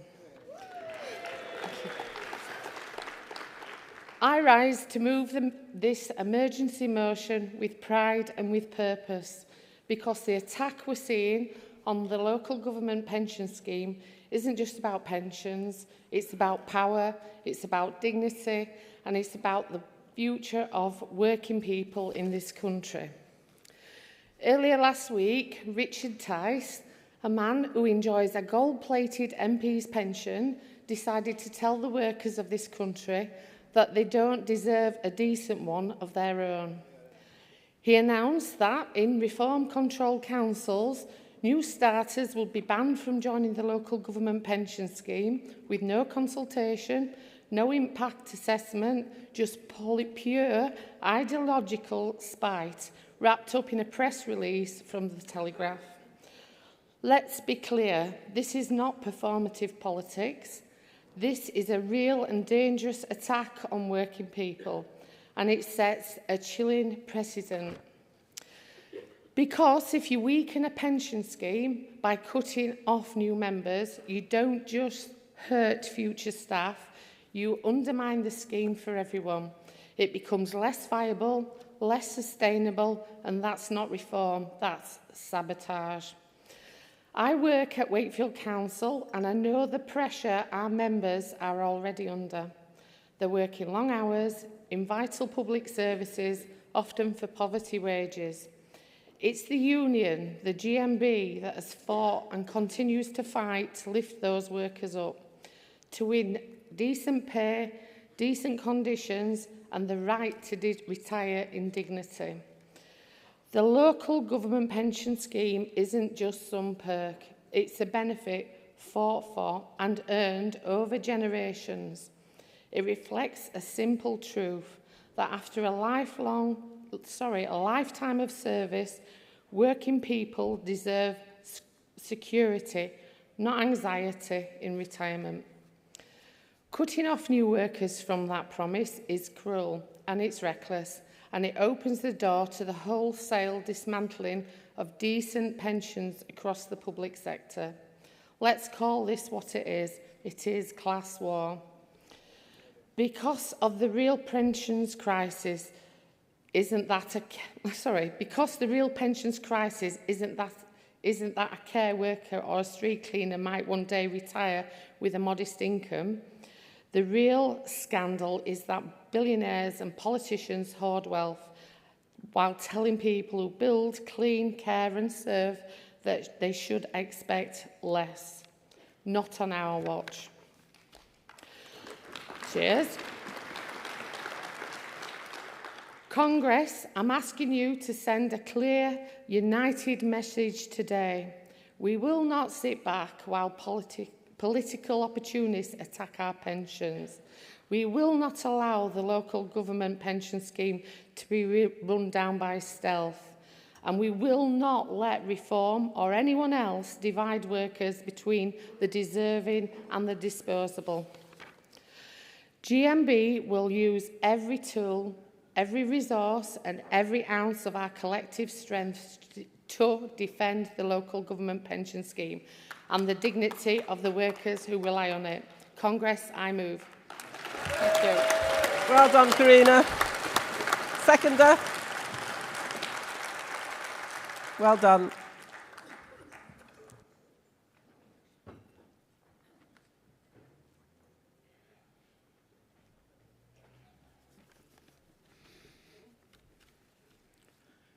President, Congress, Les Timby, I'm proud to be seconding this emergency motion on behalf of the North East Yorkshire and Humber. We already know we're a great union. Reform UK haven't been in public office 5 minutes that they're already showing their true colours, attacking the very people who hold our communities together. This isn't policy, this is politics of division, targeting hard-working local government staff, including those in the red wall seats they claim to represent. Let's be absolutely clear. Every current local government worker is at risk. Every future local government worker is at risk, and our communities are at risk, because what they undermine in pensions You don't just attack retirement, you attack the ability of councils to recruit, retain and value staff. This weakens services, weakens councils and ultimately weakens communities. Now, we must organise and mobilise. Now is the time for workers to join the GMB, get organised, because strength is in numbers, and the only through collective action will be when we stop these attacks and make work better for everyone. Congress, we must stand firm, support the motion, back our members, and send reform a message: we are ready, we are organised, and we will fight you for every worker's hard-earned pension. Congress, I second.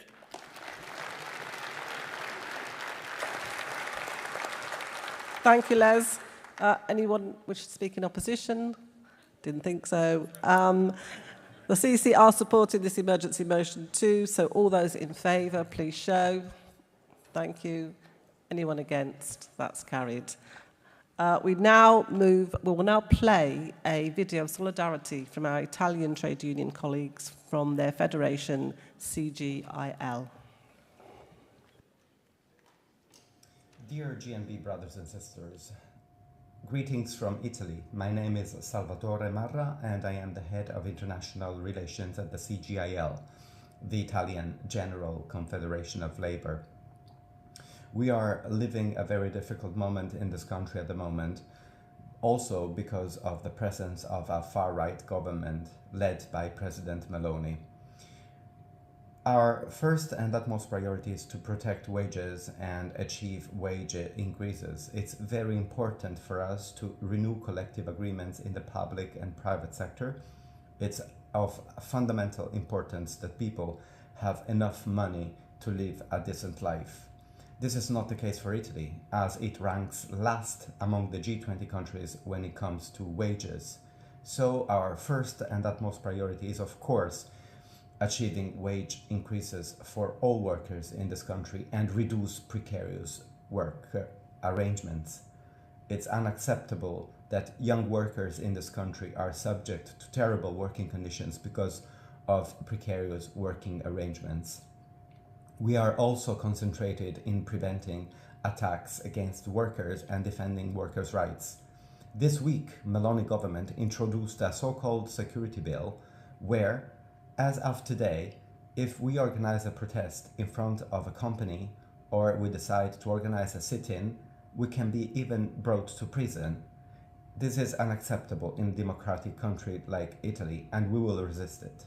Congratulations to you for having achieved the repeal of the minimum service levels bill. This was a clear attack on the right to strike. The right to strike is under attack, like many other democratic freedoms and freedom of association more in general. There are trade unionists, comrades, all around the world which are under attack at the moment. Some of them are even imprisoned. I think of our comrades in Myanmar, in Belarus, and even in Ukraine. We have to do our best to defend trade union rights and democracy in general. And to do so, we need to defend multilateral institutions, including the International Labour Organization, which is fundamental to protect workers' rights when they are under attack at national level. We have to defend trade union values as well, and we in Italy are doing our best with our international anti-fascist trade union network, where we are very happy of working with you as well, to protect anti-fascism and democracy from the attacks of the far right. At the moment, the far right is very popular in the world. They are trying to divide the workers and the people, make them feel isolated and helpless. This is why they hate us, the trade unions, because we join people together in fights and in battles. We join people together in collective action. They don't like our action and they target us. This is why we need to be together at European and international level in defending democracy and our core trade union values. So all the best for your Congress, and I hope we can keep our very good collaboration between Italy and the UK in the future.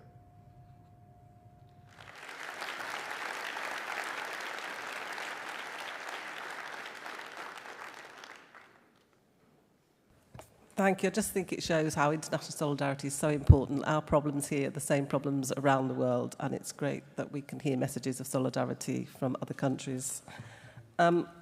Congress, we now move on to the CEC special report this afternoon on anti-racism and combating hate. So can I call on Sonia Davis to move the report, and then Simon Day to second.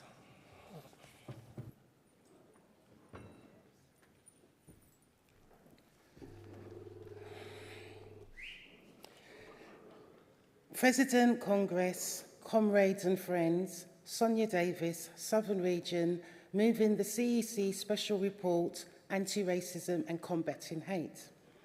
Congress, the special report before you for consideration represents a first step on the road to making GMB a conscious, campaigning, anti-racist trade union. It acknowledges the struggles of our Black, Asian and ethnically diverse members in forging the GMB, in being there every step of the way, from Alvin Christie in the wartime workshops of Liverpool to the Grunwick dispute and the Carillion strike of recent years. It acknowledges the contribution of our Black, Asian and ethnically diverse members in workplace struggles and successes, recognises the challenges that they have faced and the victories they have won in standing up to racism and injustice, where and whenever these twin evils rear their ugly heads. We should celebrate these small and often not so small successes far more often than we do, rather than tamely accepting the way a fundamentally unequal and unjust world currently operates. Congress, believe me, we do have successes to celebrate and individuals to recognise within GMB for their commitment, adherence to principle and dedication to the cause. Here, I need to pause and recognise the inspiration, the hope and the vision that has driven every endeavour undertaken by our dear comrade and friend, Tai Nosakeri.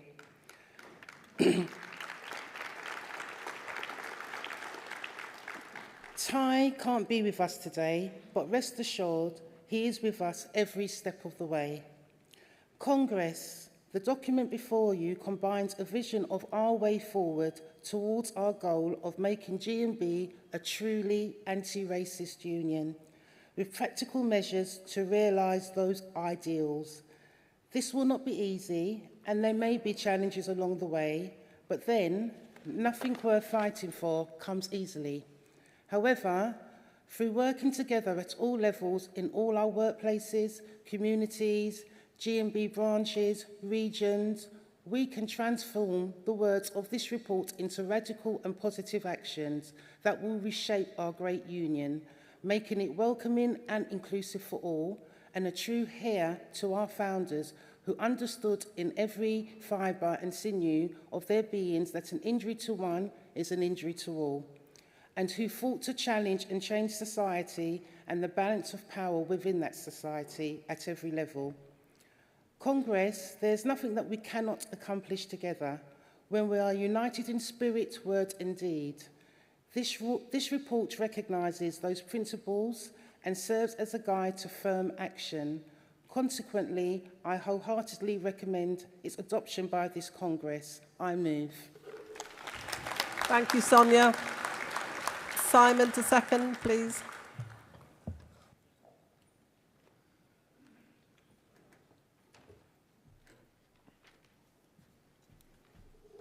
Thank you, President. Congress. Simon Day, Midland Region, equal to and united with all the other glorious regions represented here today.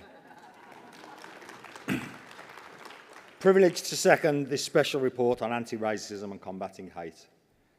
Congress, this is a report that is not an end in itself, but a statement of beginning of a journey that we have to walk together. It provides a platform for us to hold each other to account, to hold our employers to account, and to hold the societies in which we live and work to account. It's a clocking in card for us together to step up and do some of the long overdue work of change. Because racism is a problem for every one of us, and the solution to it runs through our collective, principled, practical action. Congress, if we cannot do this together, we won't do it at all. This report helps enable GMB together to become an inclusive, anti-racist trade union, one ready, willing and able to combat the hatred of the far right. We won't get there overnight. It will take coordinated, collaborative and sustainable work across our union. But the report is clear. Everyone needs to play their part.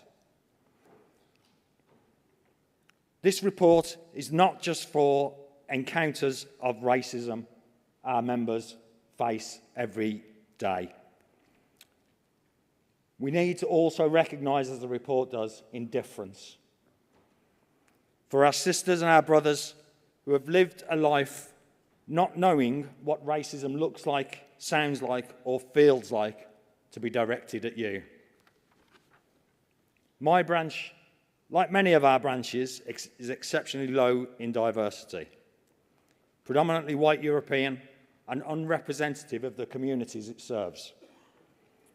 My branch is like this because my workplace is like this. And we need to be ready to educate, to organise ourselves, to change our workplaces for the better, to make them more diverse as we seek to be more diverse. Because that indifference will leave a space for division and for hate to grow if we don't challenge it, if we don't change it.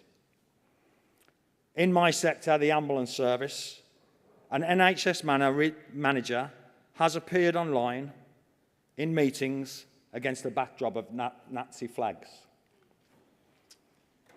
Some people, when questioned about this, even said he's always been into Nazi stuff. This manager still remains in post, whilst the whistleblower who raised this to the media has now had their career ruined. Congress, whether it's politicians, managers, or whoever demonising and attacking people because of their diversity, whether it's people standing up against migrants who seek safety on our shores, reinvigorating fascist figures in Europe, making speeches that sound like Enoch Powell, we realise history is never far away from repeating itself. Entities like Reform UK may not be the BNP now, and our members thinking of voting for reform will not be displaying racist behaviour or far-right views. But we realise that plenty of Reform UK election candidates have publicly shared anti-Muslim, anti-Semitic and pro-othering content to tell us that indifference to reform brings the far right closer to marching on our streets once again. Congress, as this report shows, GMB has beaten back the far right in its history before, and we can and will do it again. We will do it shoulder to shoulder with a movement united in aims and values, the same collective spirit and hope that defeated fascism in 1945, established the NHS in 1948, and built the NHS through the Windrush years and through other migration and immigration that I am so proud to work in today. Congress, this report is just the start. It will help us to combat racism and hate towards our members at work and at home. It will reconnect our members and our union to a progressive and truly anti-racist culture rooted in the values that we take into the workplace.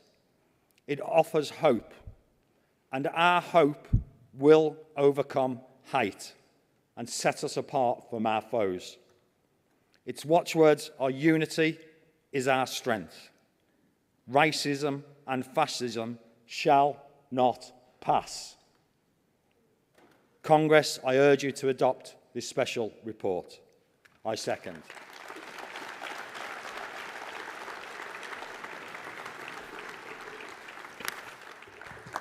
Thank you, Simon.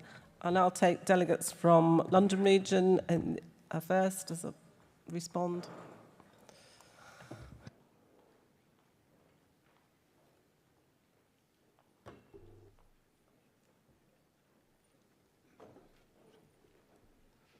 President, Congress, Robbie Scott, GMB London Region.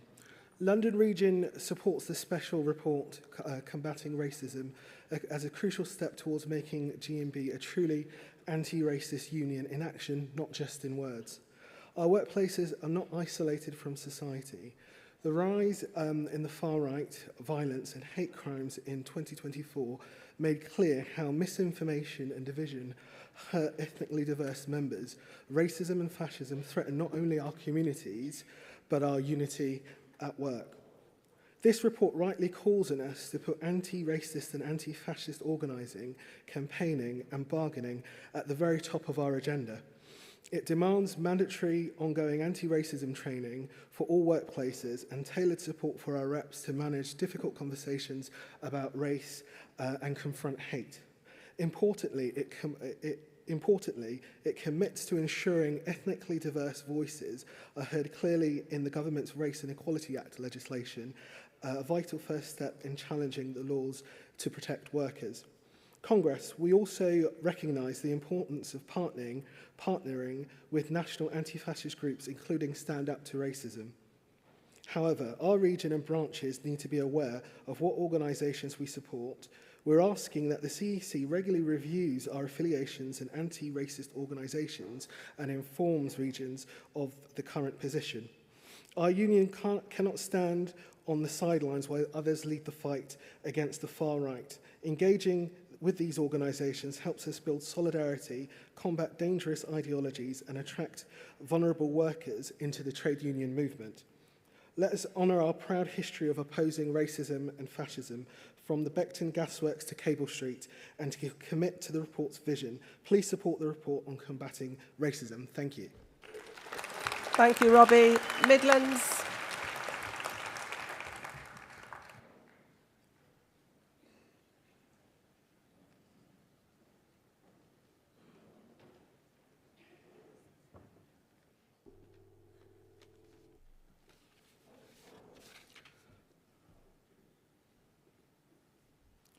President, Congress, sisters and brothers, I speak in support of the CEC's report on anti-racism and combating hate from the Midlands region. My name is Ash Hussain. Congress, I want to focus your mind on what we are currently facing. We're facing a tide, not a disagreement, but of deliberate division. The kind that seeks to turn worker against worker, neighbour against neighbour. And it's not just in the shadows. It is now on our screens. It is in our newspapers, and now standing at the ballot box under the name of reform. Let's be honest, reform is not about politics. It's about poison. Their words are calculated to divide, to blame migrants, to shame communities, to stir resentment and badge it as patriotism. But Congress, we know better, because history shows us hate never stops where it starts. It may begin with race, but it never ends there. Next, it targets your faith, then your gender identity, your disability, your sexual orientation, your difference. Hate does not discriminate in its ambition, only in its victims. And that is why, with the full support of our Regional Secretary, Martin Allen, and our Regional Equality Forum, we've launched a High Five campaign in order to meet reform head-on, a campaign to confront the hate in every form and to protect and uplift all the 5 GMB equality strands. Because this is not just about saying no to hate. It's about saying yes. Yes to solidarity. Yes to inclusion. Yes to a union where every member feels safe, seen and supported. The CEC report gives us the direction. Now we bring the determination. Let us make this clear. There is no room in this union for racism, and there never will be. There is no home here for hate, only for hope. And there is no future for division because we are stronger together. Let the far right spread fear. We will spread unity. Let them peddle blame. We will build belonging. And we are GMB. We fight for every worker, and we stand against every injustice. And one injustice we all must unite also against is the freedom for Palestine. Thank you, Congress. Thank you, Ash. North East Yorkshire Humber. Formally, okay. And Northwestern Irish region.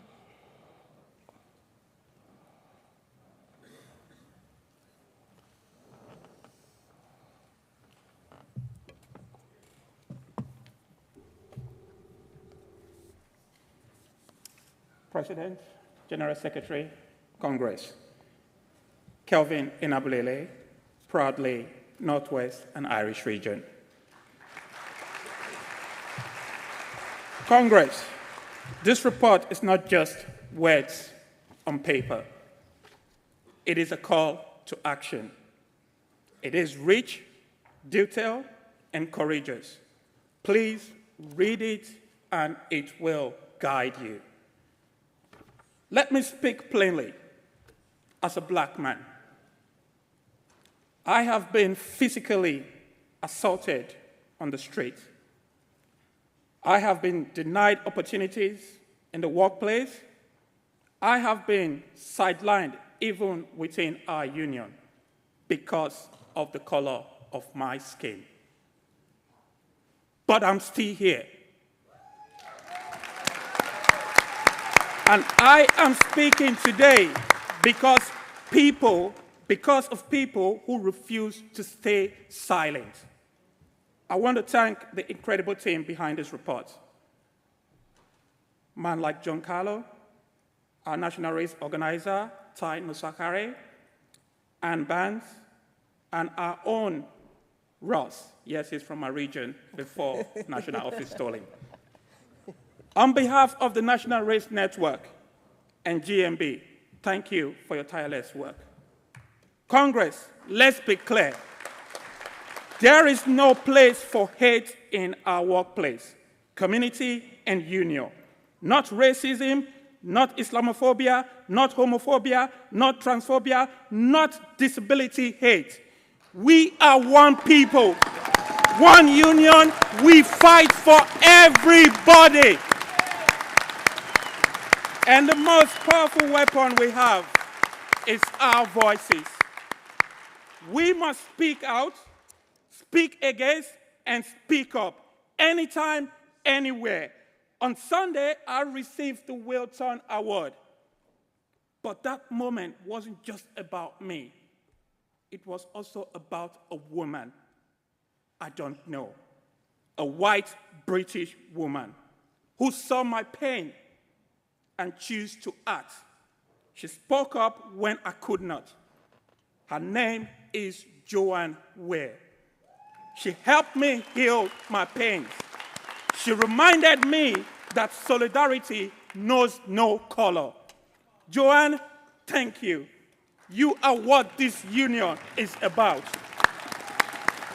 Congress, let me leave you with these words of Wilton, our father.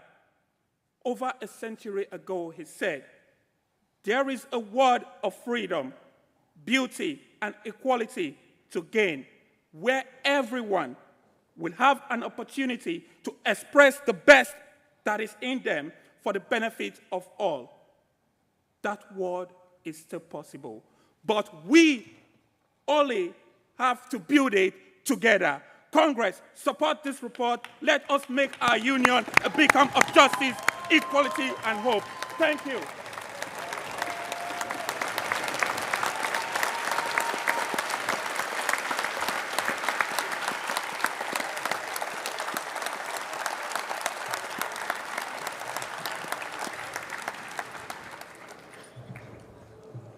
GMB Scotland.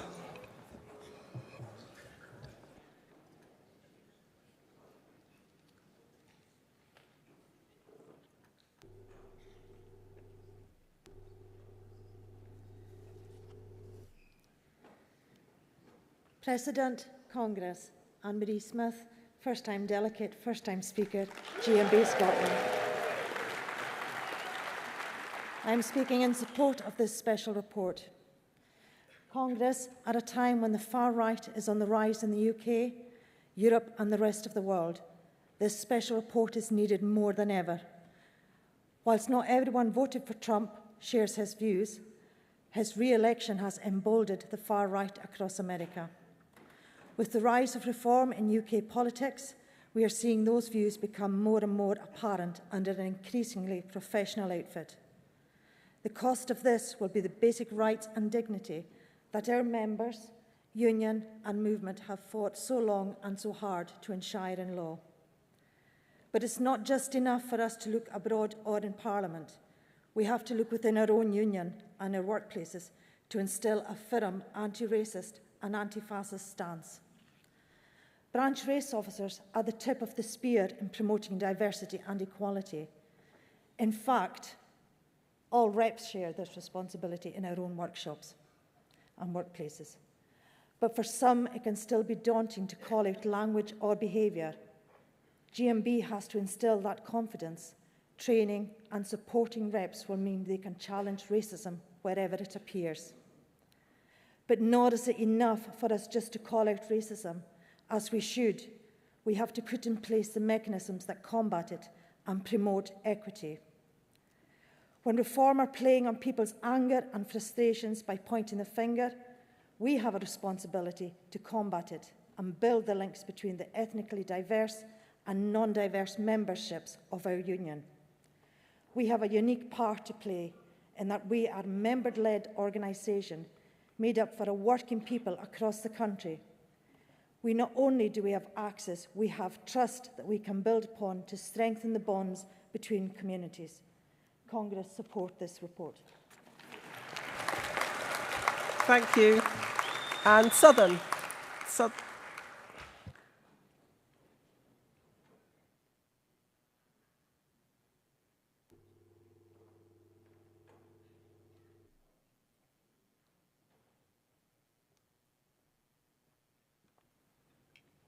I heard this rise up already. Did you know I was coming? Madam President, Congress, comrades, General Secretary. Maria Charles, Southern Region, L26 Branch Race Officer, Regional Equality Forum Chair and Race Lead. I welcome the CEC special report as it highlights not only what has been done, but what is yet to come. We need to welcome the new and embrace the old.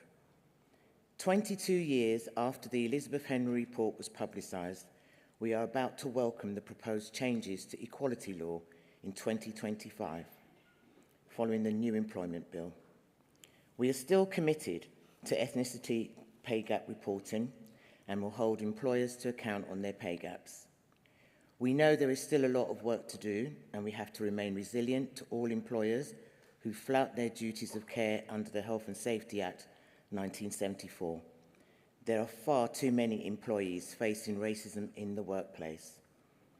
All employers should be reassessing risk, especially in this current climate. And let us not forget the riots of last summer. As a union, we must remain on high alert to possibilities of further racist attacks on our members. How will we ensure they remain safe at work as a bare minimum? GMB calls on the Labour government to deliver on its proposal for legislation that will give stronger protections from pay discrimination for all black and ethnic people and those with a disability. Our voices need to be heard. We must remain united and maintain workplace unity. Communicate, support, and engage with each other at all times.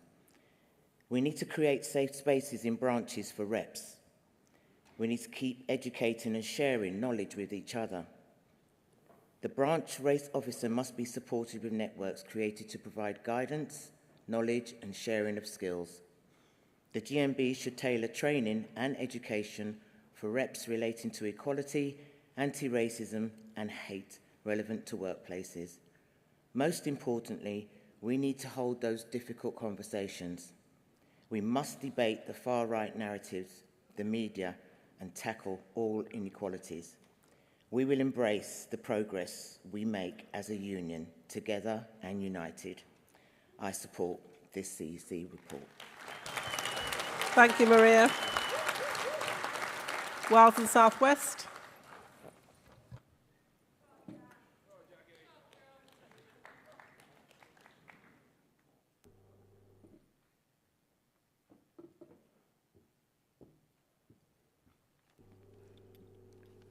Thank you, Chair, Madam President, Mr Secretary.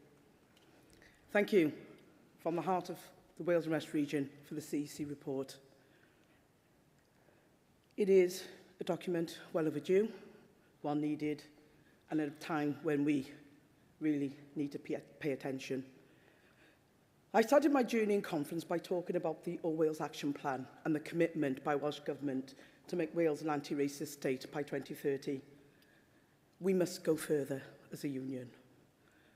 The document highlights the need for allyship, for solidarity, for understanding, for strength, for compassion, for each of us.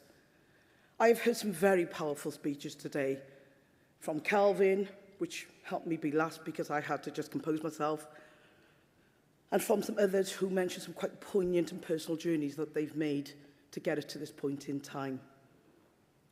But we are a union of 7 disparate regions. Racism, discrimination knows no boundaries. We must collaborate more. We must understand each other more.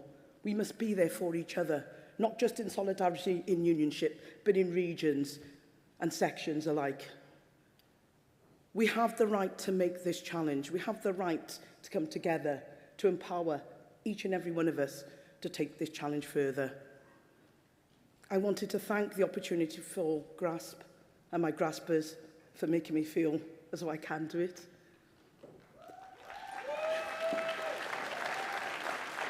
I'm going to get emotional now, but okay, I'm coming to the end. I want to thank my region for taking the time to always be there to support me. Thank you.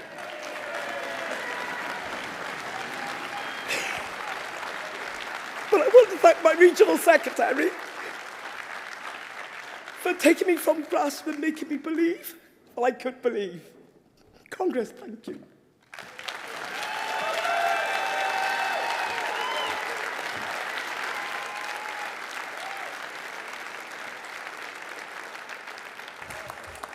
Well done, Jackie. Before I take the vote on the special report, we will hear motion 69 from North East Yorkshire and Humber region, which was originally part of Composite 4. After North East Yorkshire and Humber have moved and seconded, I shall ask Simon Day of the CEC to respond with their position, and then we will then go to the vote on the special report. If the report is carried, then the motion will fall if the region does not agree to withdraw.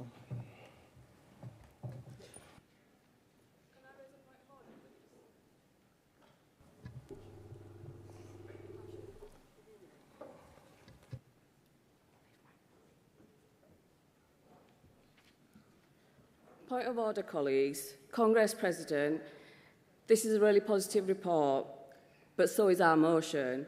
We don't think that passing this special report should automatically make our motion fall. Was this a SOC decision? If no, we want this to be referred to them, and if yes, we want them to explain why. We have nothing written from the SOC informing us of what's happening or any clarity, but we'd like this to be referred to them before we make a decision or vote on our motion. Thank you, Fazana. It's a CC decision. Okay.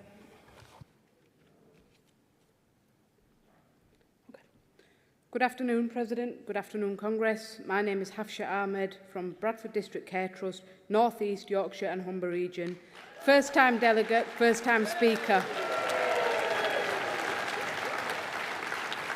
Thank you. I am moving motion 69 for the GMB to affiliate with Stand Up to Racism.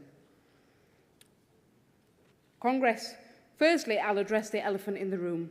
When I first started talking about submitting this motion, I was warned that I wouldn't be universally popular, but as I said to my regional colleagues, the feeling on the ground is so strong that it's essential to have this debate. The CEC have called for us to withdraw this motion in favour of the special report, but it is our united view that the report simply doesn't go far enough. In short, Congress, the CEC report provides lots of warm words, but delivers very little action. At least 6 times in the first few pages of the report, I read that the GMB are determined to build an anti-racist and anti-fascist trade union, but I can't seem to find exactly where it says how they will do this. The report repeatedly mentions providing training for members. But training on what? Let's be frank, everyone knows what racism is. The vast majority of our Black, Asian and ethnically diverse members will have at some point in their lives experienced racism. We don't need more training on what racism is, although that would help. We need action, and we need it now. Education and training are not just enough on their own. We must build our presence at anti-racist and anti-fascist demonstrations, marches and protests. Solidarity is our most powerful weapon. Therefore, we are calling on the GMB for the organisation of support and solidarity campaigns. For years, thousands of people have gathered to stand up to racism in all its forms. In fact, just this weekend, people came from across the country to say no to racism. It's on the front page of the newspaper that was on everybody's desks yesterday. Finally, I come back to where I started. I know that there may be regressive elements within organisations like Stand Up to Racism, but I also know that when we're up against a powerful enemy, like we are with the far right, then we need to build a broad coalition. That's not to sign up to all the politics within anti-racist organisations, but it's to say that on this matter, we are united. Passing this motion would send a clear message that we, the GMB, are serious about our role in tackling the rise of the far right. We would be standing not just for our members, but for everyone who faces the daily reality of racism, bigotry and injustice. So, Congress, I urge you to support this motion. Let's make it clear that our great union is committed to tackling the far right and that justice and equality become more than just words, but actions that we live by every day. Thank you.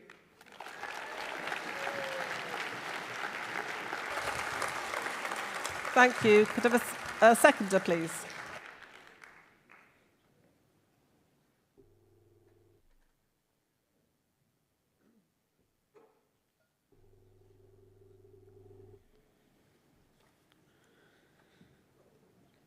Amjad Sati, Bradford District Care Trust, B24 branch, North East Yorkshire and Humber region.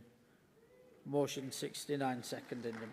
Good afternoon, President, Congress. I honestly cannot think of anything more important to talk about the 2025 than the terrifying rise of the far right and how we as a union respond. Throughout history, the union movement has always sought to influence the world around us and make it a fairer and progressive place. Playing that role is now more important than ever. Whilst it may be the responsibility of employers to tackle racism within the workplace, it must be our duty to prevent racism creeping into the workplace. We must not only do this work, we must be seen to be doing this work. The longer we fail in participate in anti-fascist demonstrations, the more our members and the wider community take note. So now is the time to set aside past differences, to set aside sectarianism and instead to bring the movements together to unite and fight the rise of the far right.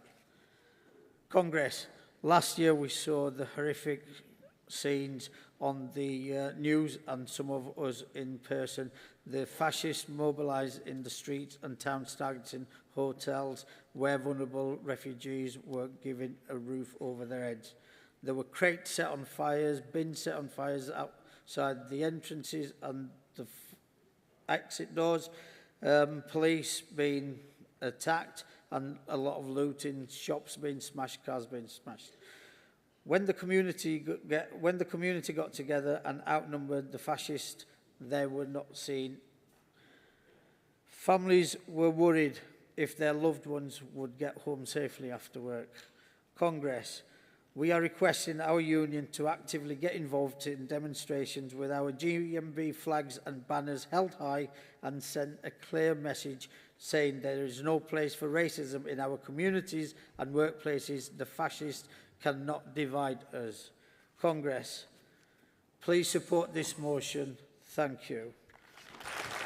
Thank you, Amjad. Solidarity to the videos that we have seen and solidarity. And I work in the NHS and I feel for the doctors and the nurses and all the healthcare professions that have passed serving their duties with the environments, the deadly environments that they work in. Free Palestine, free Ukraine.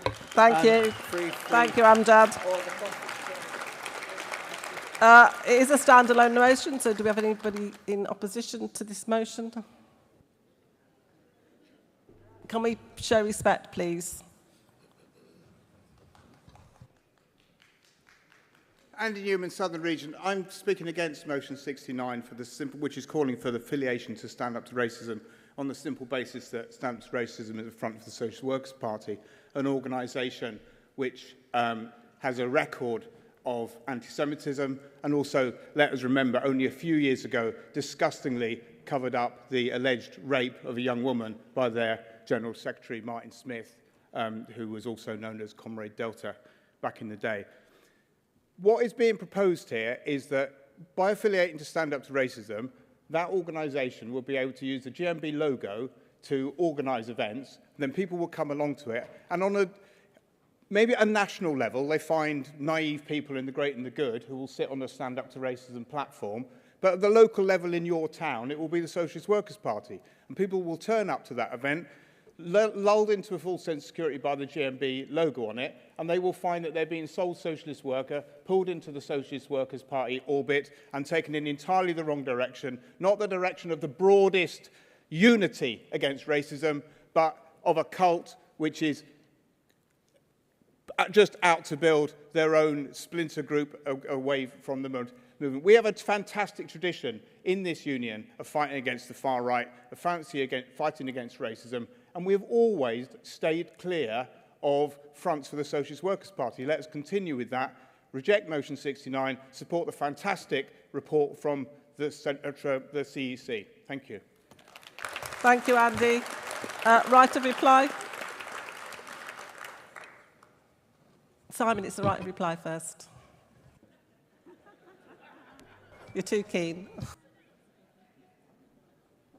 Thank you. I don't like the podium as much as Andy does. I wasn't expecting to be up here a second time.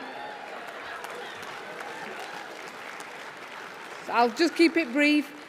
We're not saying we have to sign up to all the politics within other organisations that organise events, demonstrations, marches, but we are saying we need a bit of meat on the bone. This report is fantastic. I'm not disputing that, but we need a little bit more than just the words that are written in the report. We need action. As somebody who faces racism regularly, and a lot of my colleagues here will today, we all know the struggle of it. It's difficult, and we need to do something about it. The GMB are anti-racist, anti-fascist, but we need to be seen more. We need to be in the public. We need action. Thank you. Thank you. Simon, now you can speak.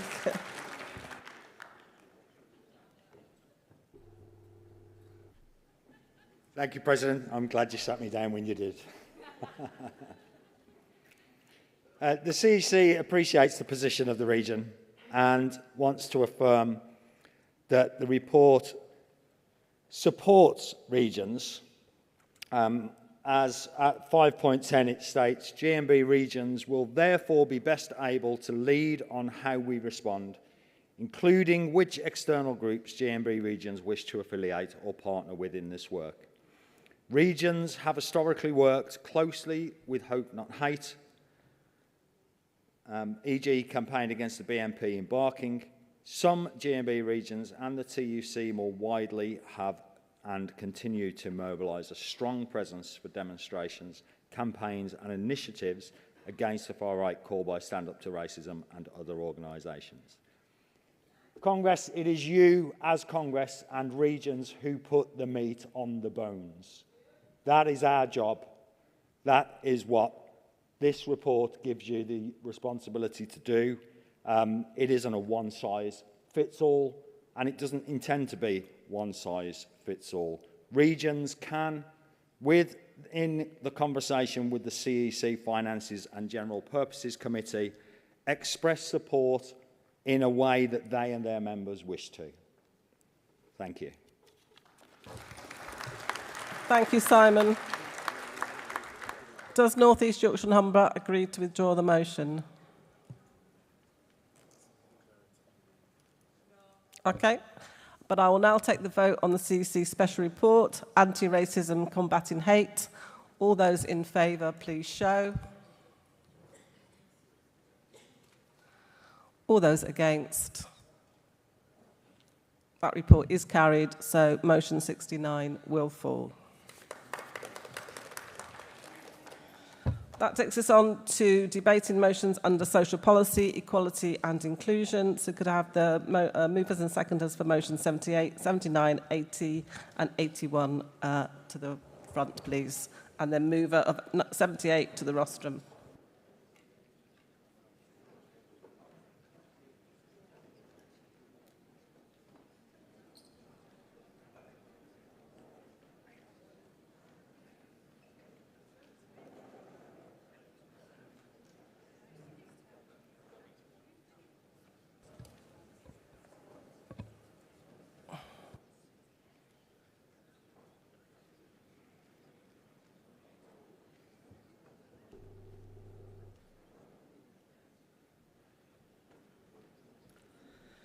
Good afternoon, Congress. President, Congress, Alan Law, London Region, moving motion 78, pushing forward access for the disabled. Congress in 2010, the coalition government was formed by the Conservative Party and the Liberal Democrats. This brought in the Equality Act, which is to protect individuals from discrimination, harassment and victimisations in various aspects of life. The Equality Act was a huge move forward in lots of different ways. Unfortunately, the Equality Act doesn't quite cover all the issues that it should cover. I say this because accessibility requirements set out in Part M of the Building Regulations of 2010 only applies when building works take place. Existing buildings do not have to modify to comply with current building regulations. However, if an existing building is converted to a shop, restaurant or pub, the access must be upgraded. Existing buildings in the UK will need to be upgraded to comply with the Equality Act. This requires small businesses to make reasonable adjustments for the disabled people.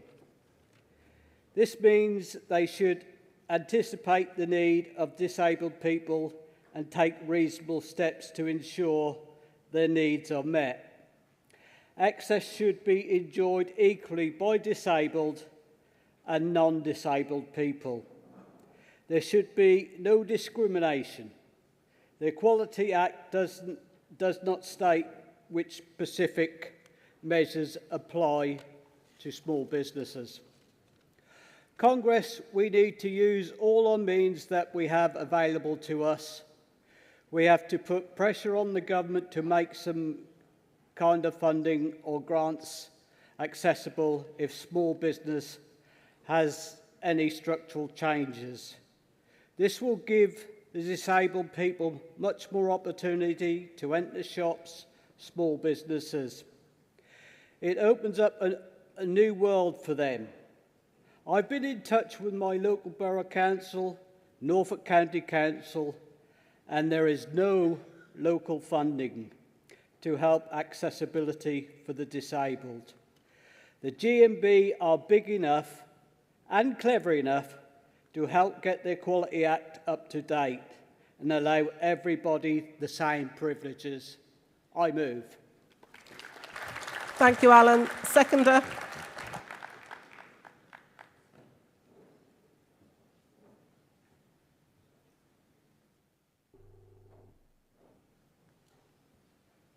Congress President Jan Smith, London Region, seconding motion 78. You've heard what my colleague have said about making access for the disabled. I know the problems through family members, particularly like my husband, in what they have in getting into places. They have a right to be able to go into the shop independently without having the struggles to get in. Many shops and things have got steps or little trip bars, which creates a hazard. We, the GMB, need to campaign to get these places up to date and modernised to cover all our persons, regardless of who they are. They have a right to be able to access all properties, etc. Congress, I second. Thank you, Jan. Mover of motion 79.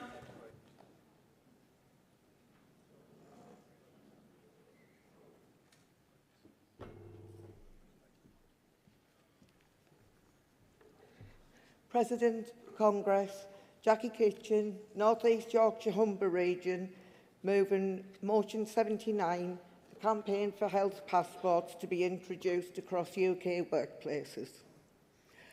What we're trying to do by this motion is to protect the rights of so many workers across the country. Take myself, for example. I'm type 2 diabetic. I'm on lifetime medication, but I don't consider myself to have a disability.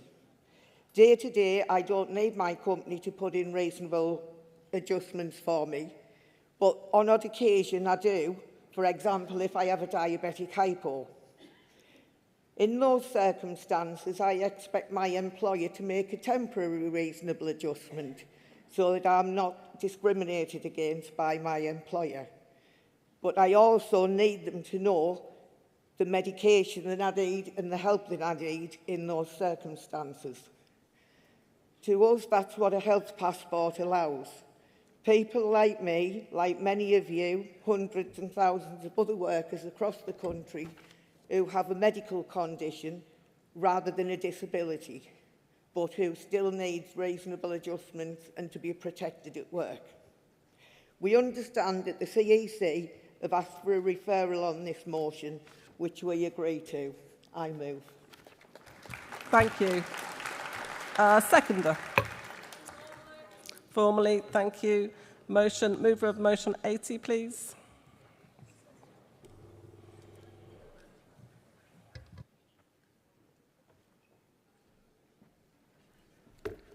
Afternoon, everyone.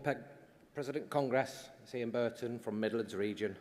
Moving motion 80, disabled workers' access to reasonable adjustments.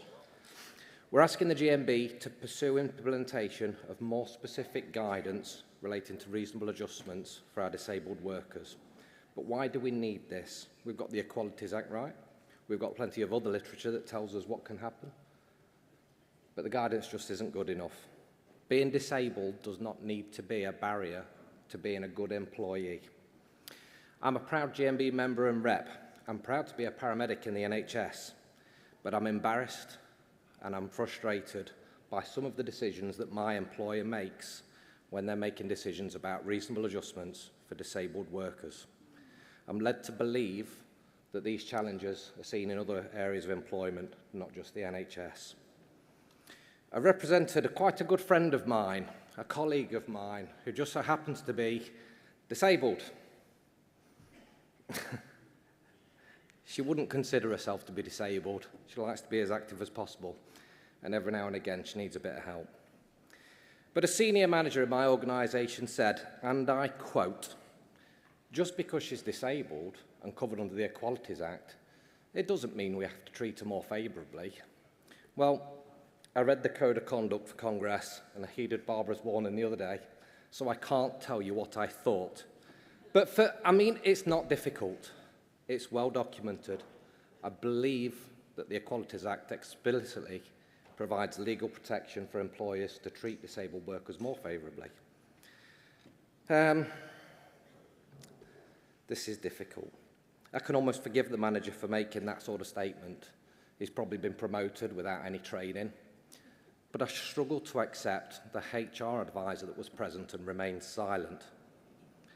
More guidance is clearly needed for employers on this subject. Simply refusing such requests with no consideration for colleagues' rights under the Equalities Act keeps happening. It certainly does where I work. And I'm afraid to report that the case I've just mentioned is not the first, it's not been the last, and nor was this statement the worst thing about the case. You're going to hear more about that in a few minutes. Action is needed from employers and the HRC to ensure that disabled workers have their access rights in this area and that the barriers they face are proactively removed.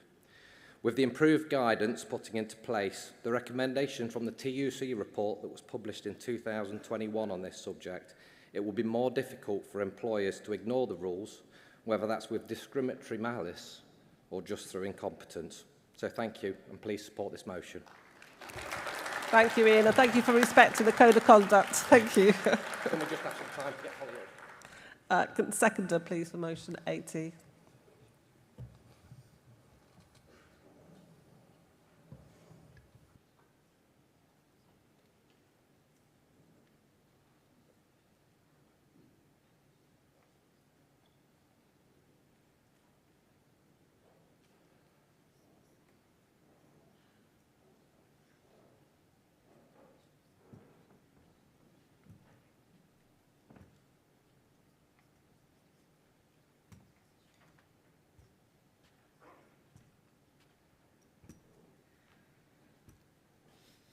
Slow, but it's better than falling off the back of the scooter. Oh, you need that. Thank you. President, Congress, Holly Sharp, Midland Region, seconding motion 80. Disabled workers access for reasonable adjustments. I am the colleague who is subject to this discrimination by my employer. And due to my disability, I requested a flexible working adjustment. When I asked for this request, I was refused and I was informed that I didn't meet my employer's needs. If this had been granted, the adjustment would have removed many barriers that I faced and allowed me to continue my career. Instead of after 17 years in the NHS service, they terminated my contract. This, I believe, was due to either a blatant refusal to adhere to the Equalities Act or the fact that neither my manager or HR understood the legislation. Fortunately for me, my GMB rep did understand the legislation and appealed my termination, and he's amazing.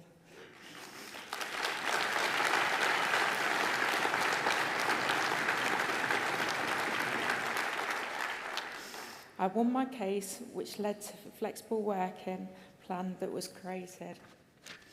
If the guidelines we are asking for existed at this time, my family wouldn't have gone through what I can only describe as 3 months of hell due to stress, anxiety, depression, and alopecia brought on by the stress. The feeling of desperation of being made feel utterly worthless by my employer. I wouldn't want anyone else to experience living with a disability who wants to continue working and to go through. I believe that the guidance would reduce the potential for employers to misinterpret their responsibilities regarding the flexible working. Congress, I second this. Please support. Thank you, Holly.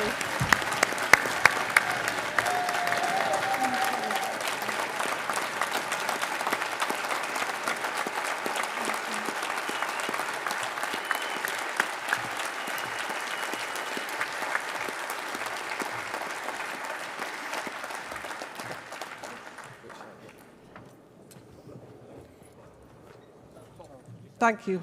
Yeah, thank you, Holly. That was powerful. Thank you. Mover of motion 81, please.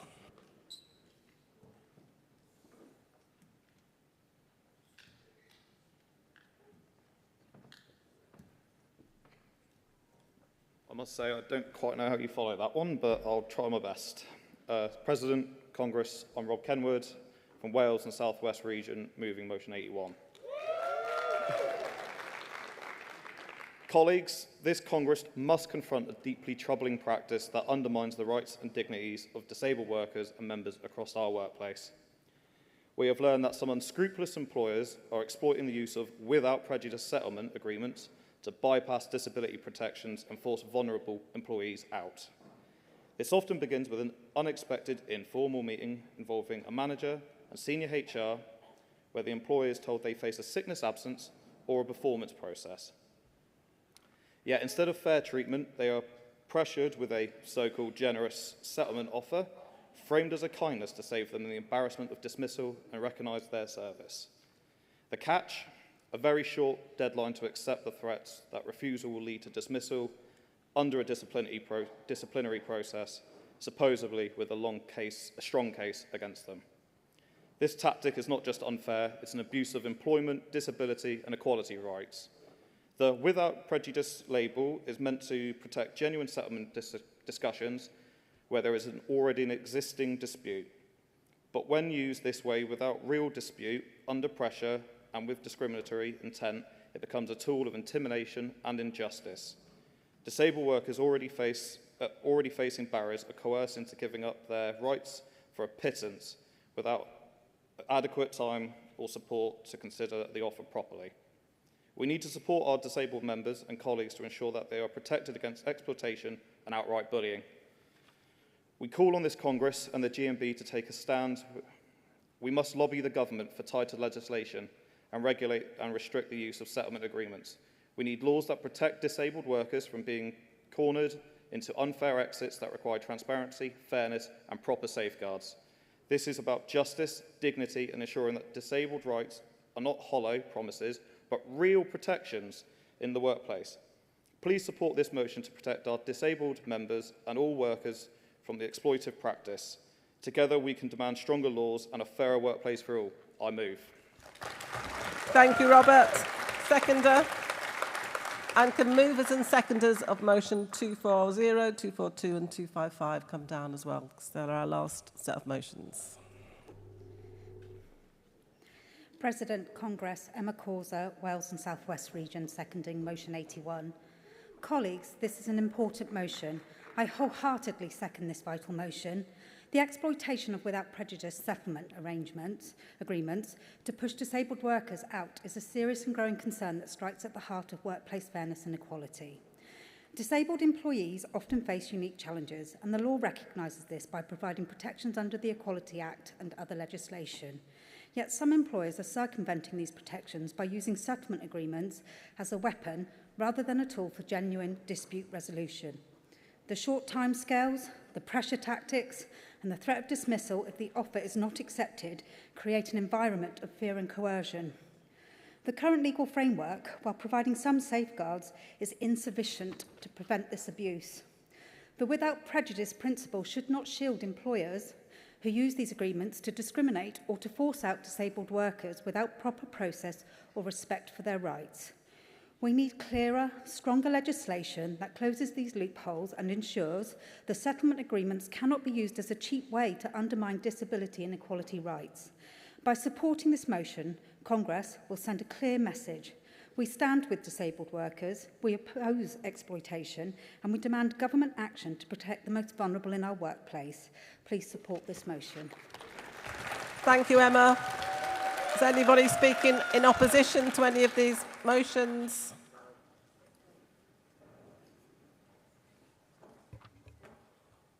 Yes, I think it looks like we do have an opposition speaker. No, he's not. You're not an opposition speaker. No, you're ahead of your time. Sit down. Sit down. I'm asking for opposition speakers. In that case, I'll ask Tracy Ashton from the CEC.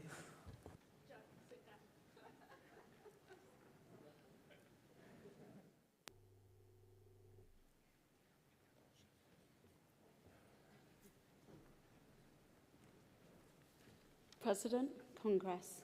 Tracy Ashton responding on behalf of the CEC to motions 78, 79 and 81. On motion 78, the CEC fully endorses the goal of making every workplace and public venue accessible.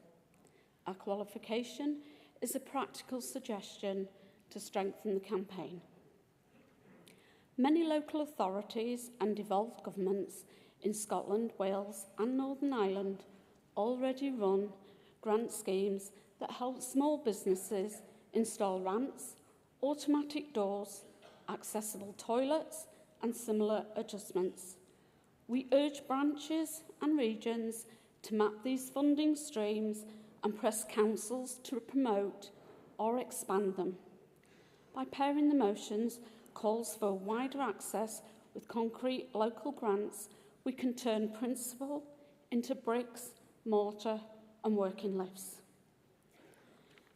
Turning to motion 79, CEC is asking for this motion to be referred, as we would like to work with the region and utilise their activist learning to build on GMB work, improving conditions for disabled members.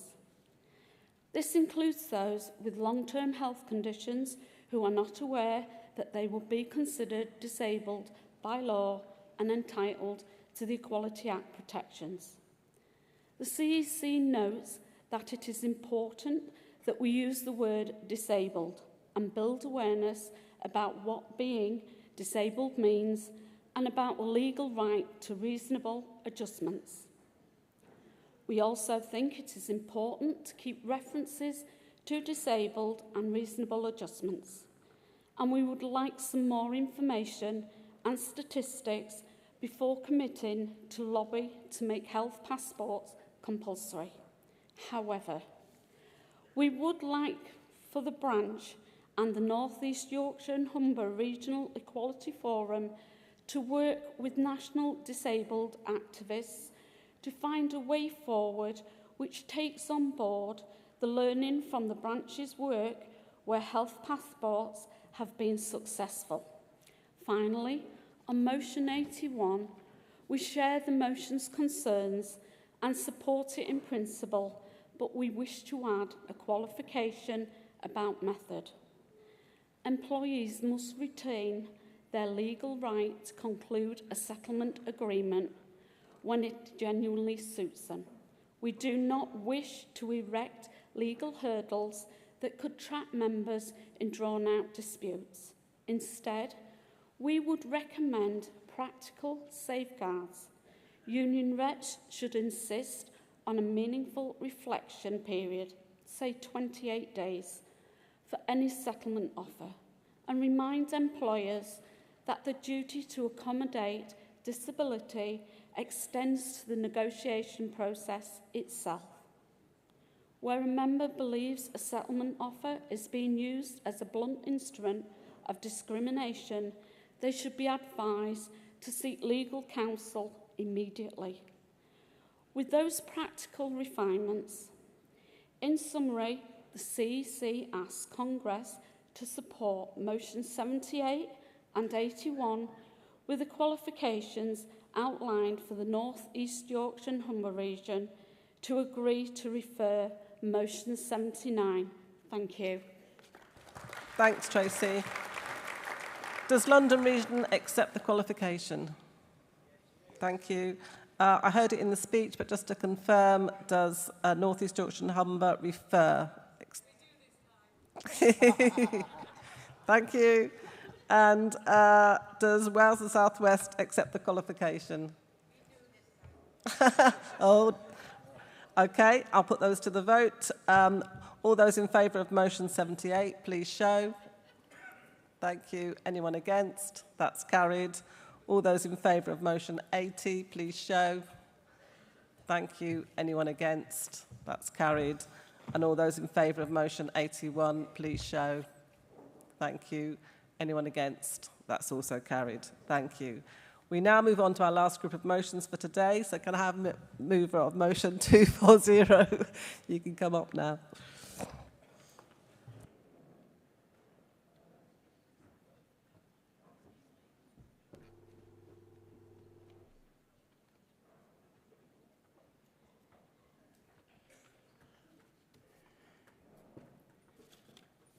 Congress, President, General Secretary.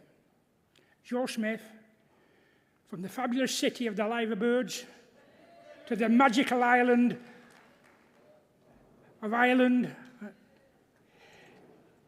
a Northwest and Irish region. Congress, in June 1994, Access to Work was launched, bringing an all-new element in providing accessibility to disabled people in the workplace. There were two types of access to work provisions: assessments involving exploring workplaces, related barriers to the employment and making recommendations on how these can be overcome. And elements. These are put in place to provide an additional support that is required. Congress, 31 years later, and the whole system is in crisis. Disabled workers face delays of more than 6 months before their application are even assessed, meaning they lose work, have job offers rescinded, and most important, lose confidence. All this comes when the government is desperate to get disabled people back into work. The government cannot justify under-resourcing access to work, saying it's too costly. It's a vital tool that's needed to support disabled workers in the workplace. If access to work helped people like this, more people would be in work. As of April 2025, it's not just having a huge effect on disabled workers, it's also businesses employing disabled people. Some hold thousands and could result in having to let disabled workers go. Under Access to Work scheme, companies and employers can apply for grants to help and support disabled people into work. But there's also huge backlogs, huge payment delays, leaving them out of pocket. Some businesses are owed over £200,000 by Access to Work and are worried they may close. We've seen 9 different Prime Ministers since 1994, 6 Tories, 3 Labour, including the one in power now, and are now in process of destroying Access to Work. We've already seen the demolish of supported employment, close Remploy with a loss of over 3,000 disabled workers. This continuous slide and decline has to stop, and we need for change. These delays will make the employment gap even worse. It's become so much bureaucratic incompetence in recent years, making access to work not fit for purpose. Please support I move. Well done, Joe. Thank you. And seconder.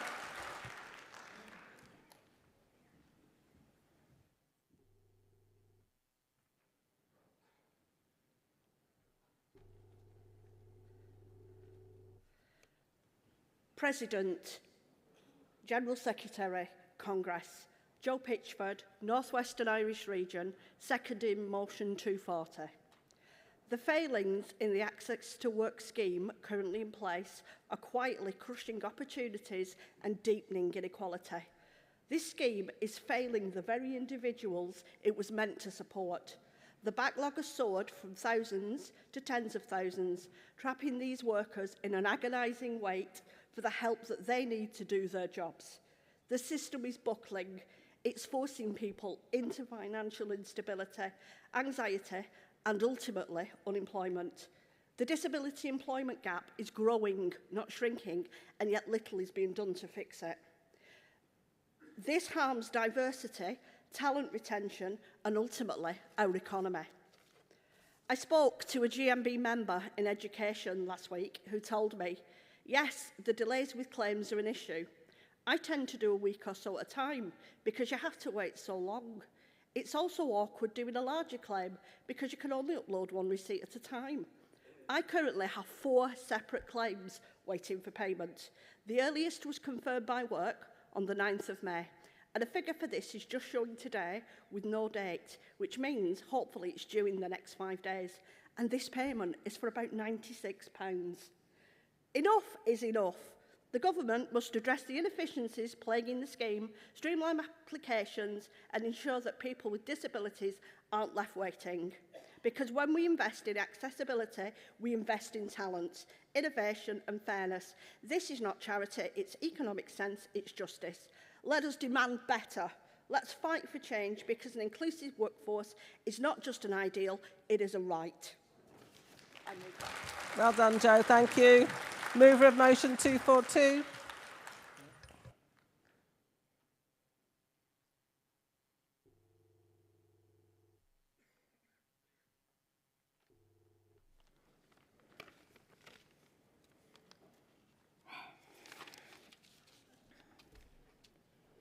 President, Congress, Kirsty Rycliffe for GMB Scotland. Moving motion 242, return the concept of feminism where it belongs. Congress, today we gather at a pivotal moment in the ongoing discourse around feminism and the gender critical movement. This motion before us seeks to clarify the often contentious relationship between these two ideologies, advocating for their separation to safeguard the rights and dignity of all women, in particular transgender women. At its core, feminism has always championed the equality of all individuals, advocating for the rights and opportunities of women in every aspect of life. It is a movement rooted in inclusivity, dedicated to dismantling the systemic barriers that prevent marginalised women from reaching their full potential.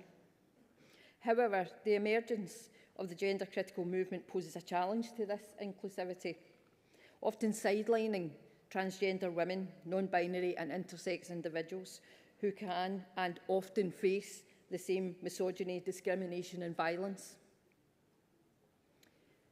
To move forward, we must embrace intersectionality, recognise that the struggles for women are multifaceted and cannot be separated from issues of race, sexuality, class and gender identity.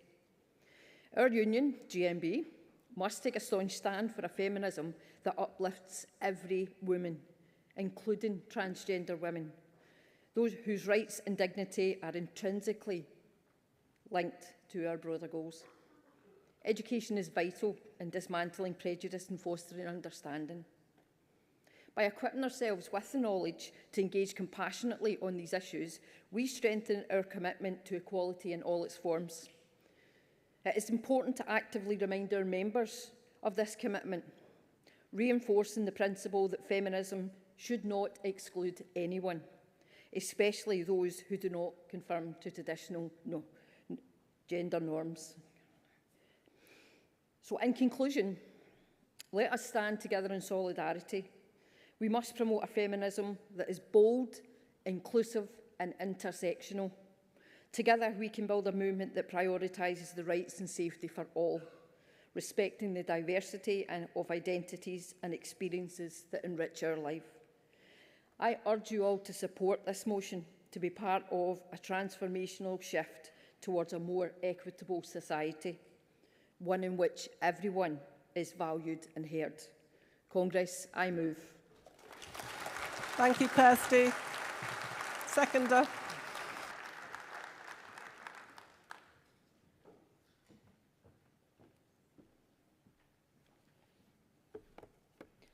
President, Congress, Melanie Gale, GMB Scotland, The Brave, seconding motion 242.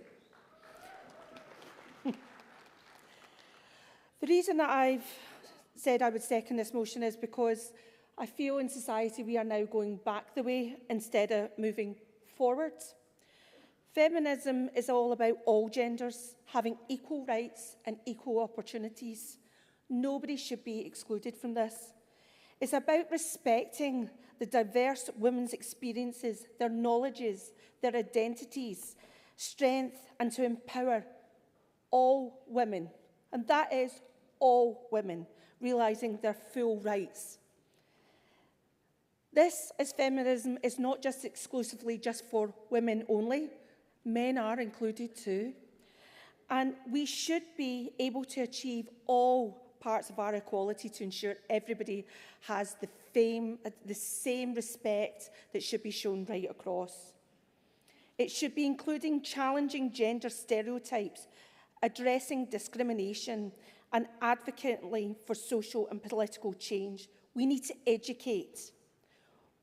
In GMB, we all need to stand together, leading the way with our union, showing what this union means to all, not leaving anybody out.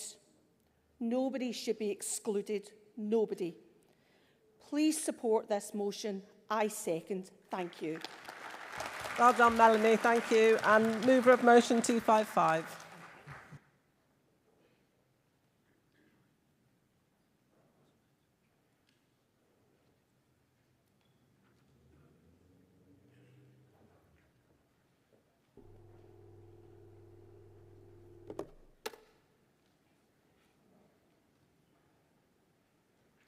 It's there, Barbara. President, Congress, Dave Levy, London Region, moving motion 255, higher education, knowledge and funding. We heard this morning from the Chancellor Labour's revised plans on expenditure and its industrial strategy-led plans for growth. To me, one of the highlights of that speech was the belated recognition that growth will only help if people feel it in their pockets or bank accounts. While GDP growth is the central policy objective of this government, we believe there are several problems with their approach. The first is it would seem the purpose of growth is to reduce the national debt, not increase people's incomes. Japan is borrowing 294% of its GDP. We are borrowing 98%. I'm not quite sure where the money shortfall is. The national debt isn't the problem the government seems to think it is, and certainly voters don't think so. By observing last year's US presidential election results, we can be assured that both US and UK voters are more concerned with the cost of living costs than even jobs, let alone the national debt. The government's growth strategy, its industrial policy, is based on classic innovation and start-up incubation, and we need to ask whether it's good enough. It hasn't been before.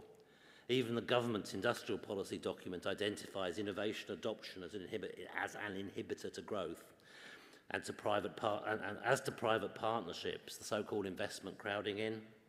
Investment in the UK has usually been from retained profits and not the capital markets. London's capital markets are not patriotic, and I don't see what's changed.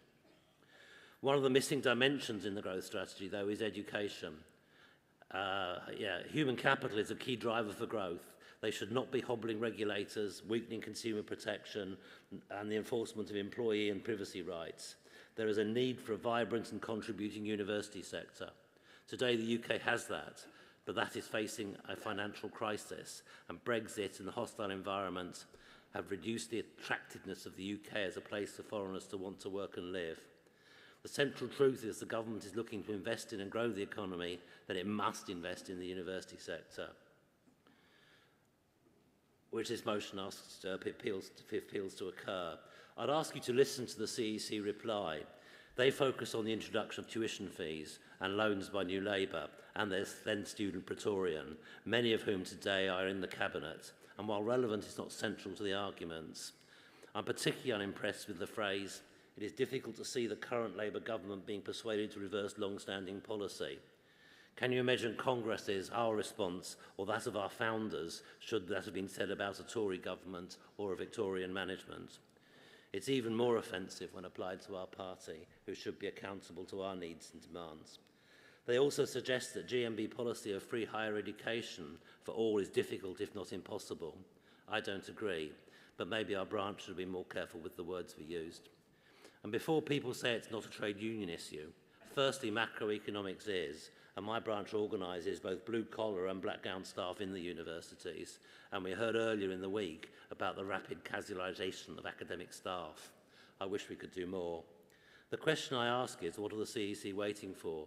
The country's growth strategy needs a secure, resilient university sector, earning foreign exchange and establishing long-term goodwill with the peoples of other countries.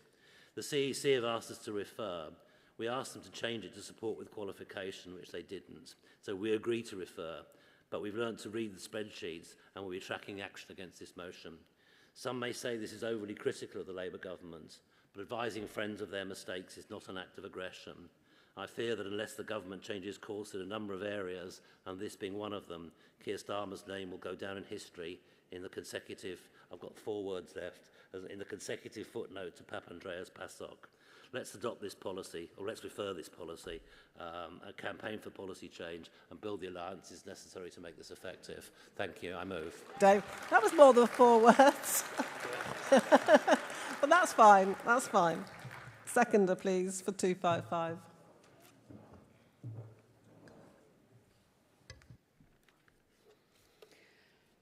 Madam President, Congress, Bruce Wilmot, London Region, seconding motion 255.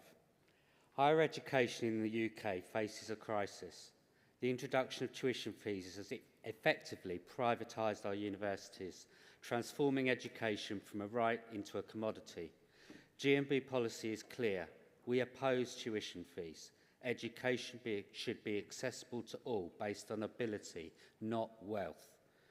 The current Labour government must restore grant funding for students and universities, forgive the student debt book, and remove the restrictions on international students bringing their families, and abolish the health service surcharge that deters the brightest minds from choosing the UK. We recognise the political challenges. Previous Labour administrations played a role in the commodification of our education, but our movement has never shied away from the difficult fights. What we propose is a new vision for higher education, truly meritocratic, providing equal opportunities and challenging the market ideology that dominates the sector today. Working with other education unions, we must develop a practical blueprint for radical change that recaptures the vision of education as the engine of social mobility and national advancement. Congress, the fight for free, accessible education is about equality, opportunity and justice, fundamental values of a union. I second the motion. Thank you, Bruce. Any delegate wish to speak in opposition to any of these motions? Then can I ask Dawn to come and give the CEC response, please?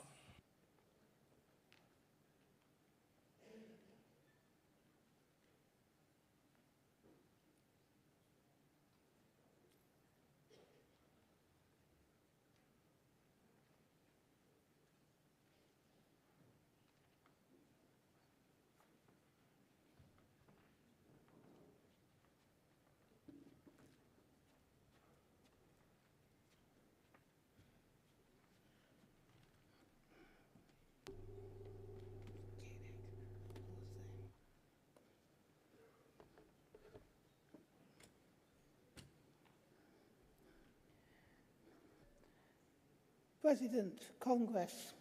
Dawn Lovett responding on behalf of the CEC to motions 242 and 255. On motion 242, the CEC supports the motion with qualification. We support the motion's focus on inclusive, intersectional feminism which respects all women and demands human rights for people of all genders. Our qualification is that capacity for training for all members is limited, but rep training will continue to include vital equality content. On motion 255, the C is asking for this motion to be referred. As the motion states, higher education is in crisis and has become market-orientated to the extent that the ability to pay is now the determining factor in the sector. A direct consequence of watering down commitments to the meritocratic principle, free tuition and reductions in student grants in the 1980s and 1990s, and then the accelerated the commodification of education and of HE in particular since the turn of the century. Within this context, it is difficult to see that the current Labour government being persuaded to reverse long-standing policy. Furthermore, free higher education for all is a difficult, if not impossible, ask. A better approach for higher education policy is one based on meritocratic principle and seeks to provide equal opportunities for all, capable of breaking down the class and economic privileges that are endemic in the sector, that challenges the dogma of marketisation and the highly ideological nature of what passes for higher education. What GMB, together with the other higher education unions, needs to do is to advance its own practical and costed blueprint for radical change in advance. Therefore, the C is asking Congress to support motion 242 with the qualification I have set out, and for London Region to agree to refer motion 255. Thank you. Thank you, Dawn. Does GMB Scotland accept the qualification on 242? Thank you. And I did hear it in your speech, Dave, but I need to confirm the London Region agreed to refer. Thank you. So I'll put those to the vote. All those in favour of motion 240, please show. Thank you. Anyone against? That's carried. And all those in favour of motion 242, please show. Thank you. Anyone against? That's also carried. Congress, I am now proud to introduce the 2025 GRASP presentation. They will join us on stage after their banner procession, led by Alison Simon, Chair of the GRASP Ambassadors.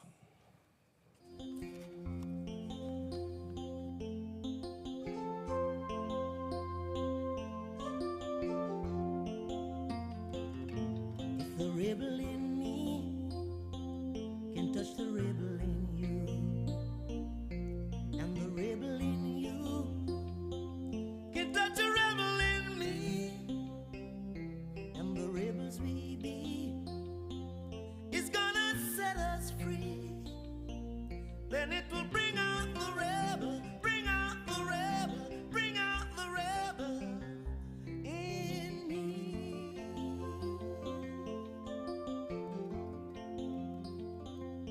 If the lover in you can touch the lover in me, and the lover in me can touch a lover in you, and the lovers we be will bring sweet harmony.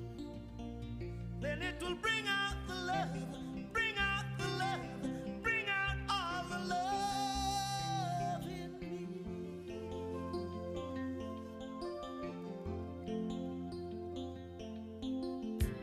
My love is deeper than the ocean. Our love is in need of sweet devotion. Come on, because you got the portion to bring out the love in me, and I will bring out the love in you. Let the lover in you touch the lover in me, and the rebel in me will touch a rebel in you,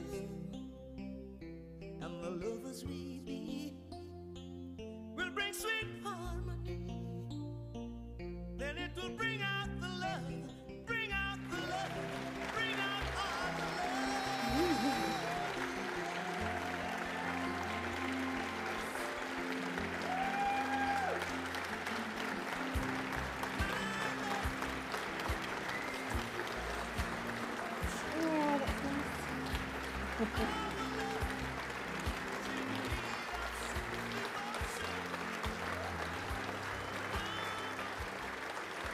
Madam President, Congress. My name is Alison Simon, Chair of the Race Ambassadors, and I'm proud to be here today with GRASP Cohort 2.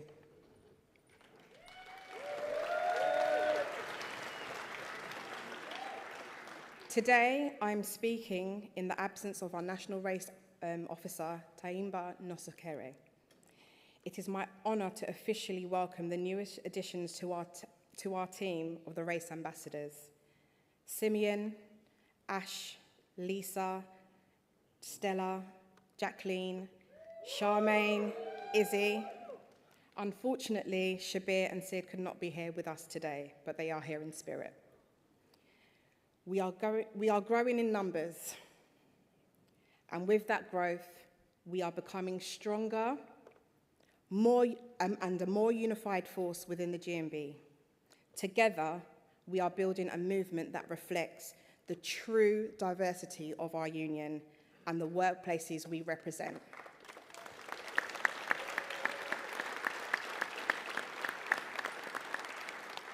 As some of you may know, I come from an education background, and I'm deeply passionate about learning in all the stages of life. I'm a firm believer of our motto, GRASP. Opportunities once grasped, forever held. For those of you who are thinking, what's she on about? GRASP, what's that? Keep hearing this GRASP. GRASP stands for the GMB Race Achievement Scholarship Programme. It's a leadership development programme created specifically for members of the ethnically diverse backgrounds. It provides the tools, support, and confidence needed to lead, influence, and thrive within both the GMB and beyond. Congress, we must remember, equity and justice must live at the heart of every workplace, including our own union. As a union, we must practice what we preach. We must lead by example and ensure that employers follow our lead when it comes to challenging inequality and racism within the workplace. This year's cohort represents every GMB region and a wide range of industries. Like any parent knows, every child is unique. Even when raised in the same home, in the same way, each GRASP participant brings their own strengths, perspectives, and lived experiences. And just like a parent guides and nurtures each child, we will continue to support every member of this cohort in their own individual journey. Congress, I now introduce to you Race Ambassador Simeon.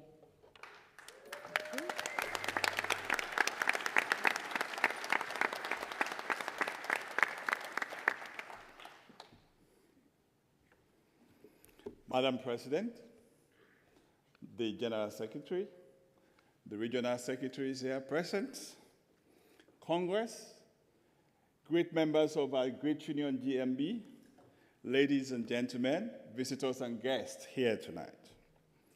It is a profound honor to stand before you here as Cohort 2 ambassadors, celebrating the completion of 6-month GMB Race Achievement Scholarship Program, GRASP. This journey has been an intensive exploration of history, strategy, and skills focused on embedding diversity, equality, inclusion of the global majority across our union's management, organization, recruitment, and members' support, in line with Dr. Henry's report. We salute Comrade Tai Nusakire, Kerry, Tanjit, and every member of the race network, and all the leaders and mentors who had one time or the other come to be part of this grace Cohort 2, giving us knowledge and leading us through what is necessary for us to grasp for the GMB. We are resilient in designing a comprehensive program that has challenged and equipped us.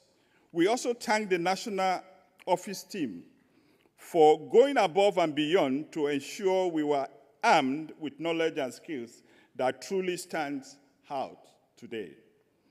When we began, some of us had no lay leadership roles. Today, as active reps, branch officers, or oath regional positions, many have secured promotions or new roles, including within GMB, thanks to the confidence and skills GRAB has given us. You will see that in majority of our ladies here who are first-time delegates and have delivered their motions in the most respectful and successful ways. As you may have seen, the performance of some of our members today in this Congress. As ambassadors, we bring fresh insight and energy to build and strengthen our union. We deeply appreciate GMB's investments in us and pledge to be visible, tangible agents of change in all areas of our union work. Looking ahead to Cohort 3 and building on Cohort 1's policies and strategies across all 7 regions, we commit to collaboration and continuity of this great project. We appreciate, and once more, thanks to the GMB for being a union for everyone and for leading on inclusion, not just in words, but through bold actions. Together, let us harness GRAB's learning to make work better for our members, our communities, and our union, and the future of the world. GRABs,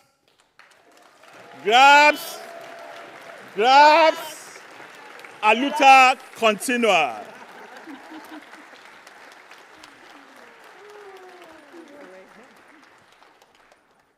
Thank you very much, Simeon. We're just going to do a quick presentation for all the graspers for completing their scholarship program, and we're very proud of all of them. So I'd like to call up Race Ambassador Simeon, please.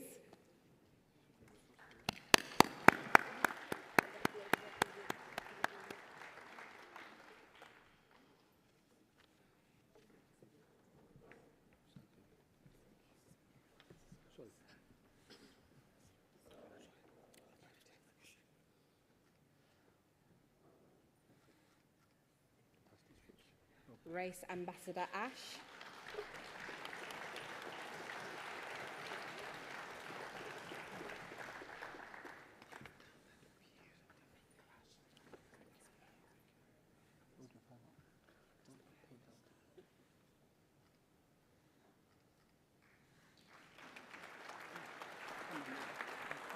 Race Ambassador Lisa.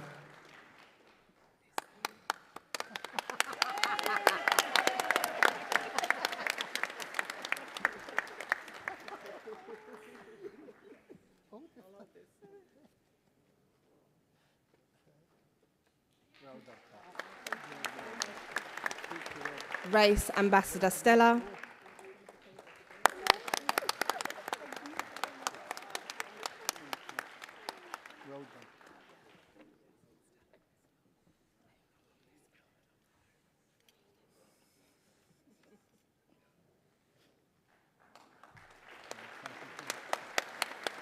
Race Ambassador Jacqueline.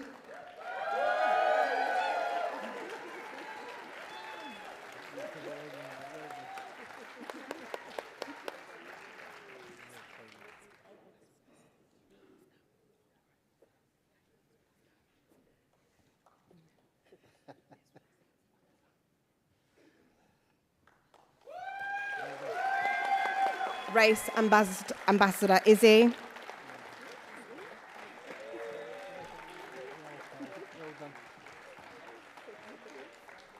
I think I've read them.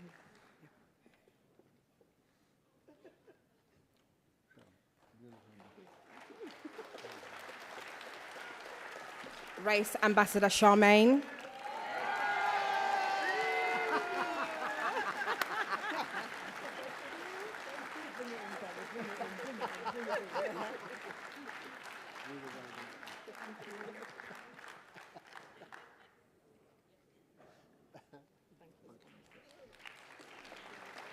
And again, we won't forget Race Ambassador Shabir and Race Ambassador Sid.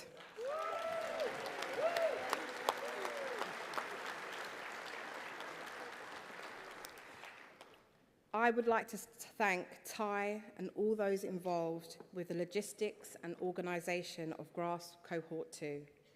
I would also like to thank the GMB for continuing to support the GRASS programme and may it continue. Thank you, everyone.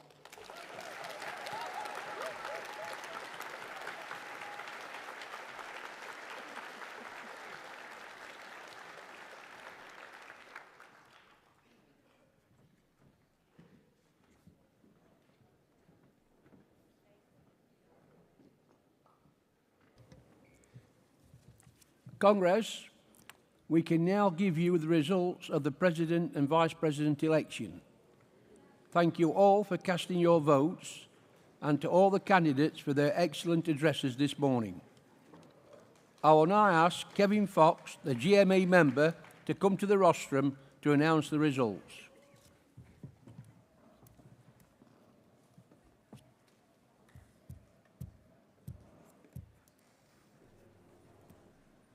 Good luck, Flower.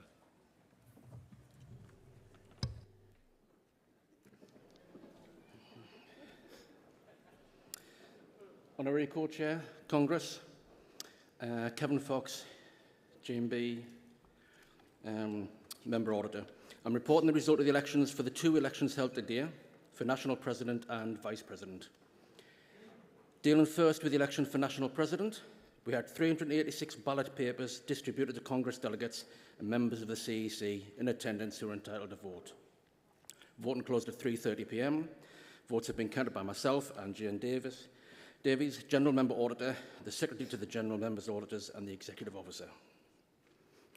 I can tell you that 386 ballot papers were returned, 0 ballot papers were spoiled or invalid, therefore all 386 ballot papers were valid. The results is as follows. Gordon Gibbs, 90 votes. Barbara Plant, 296 votes.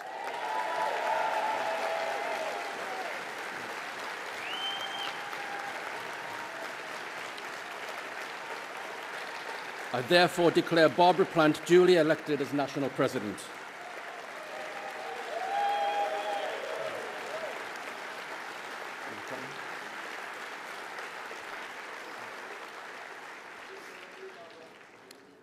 Dealing secondly with the National Vice President election,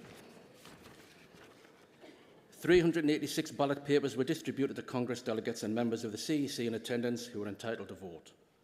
Voting closed at 3:30 p.m. The votes have been counted by myself and Jane Davies, General Member Auditor, Secretary of the General Members Auditors and the Executive Officer. I can tell you that 386 ballot papers were returned, 0 ballot papers were spoiled or invalid, therefore 386 ballot papers were valid. The results are as follows. Tracy Ashton, 32 votes. Kevin Buchanan, 69 votes. Sonia Davis, 134 votes. Dave Douglas, 118 votes. And Kevin Jones, 33 votes.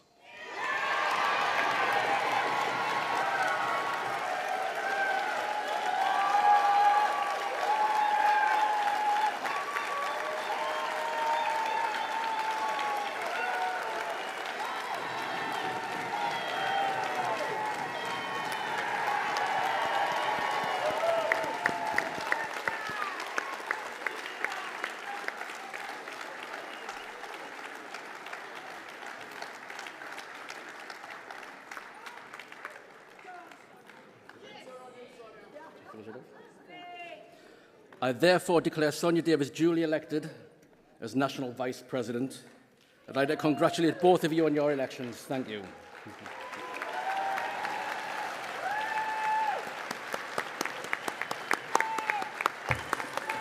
Colleagues, if either of the winners would like to say a word of thanks, please come to the rostrum.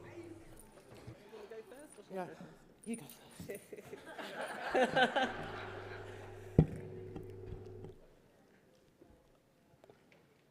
First of all, can I just say thank you to all the candidates that took part in the election this morning.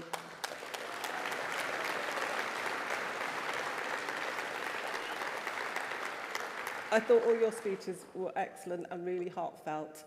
And I just think it shows what great people we've got in this union and you've got on your Central Executive Council. And Gordon, thank you, because I think it shows that our union is a democracy, and that's really important. And Sonia, well done. Well done.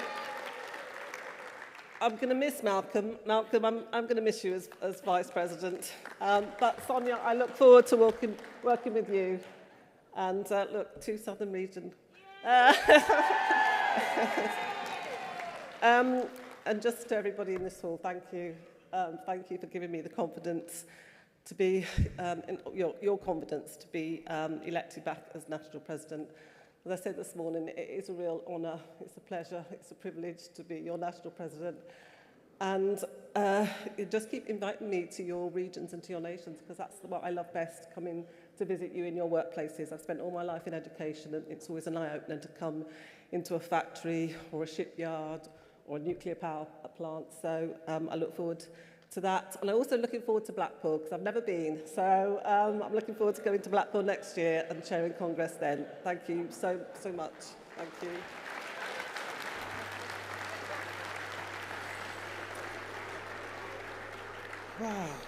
Wow. I didn't really expect this, so...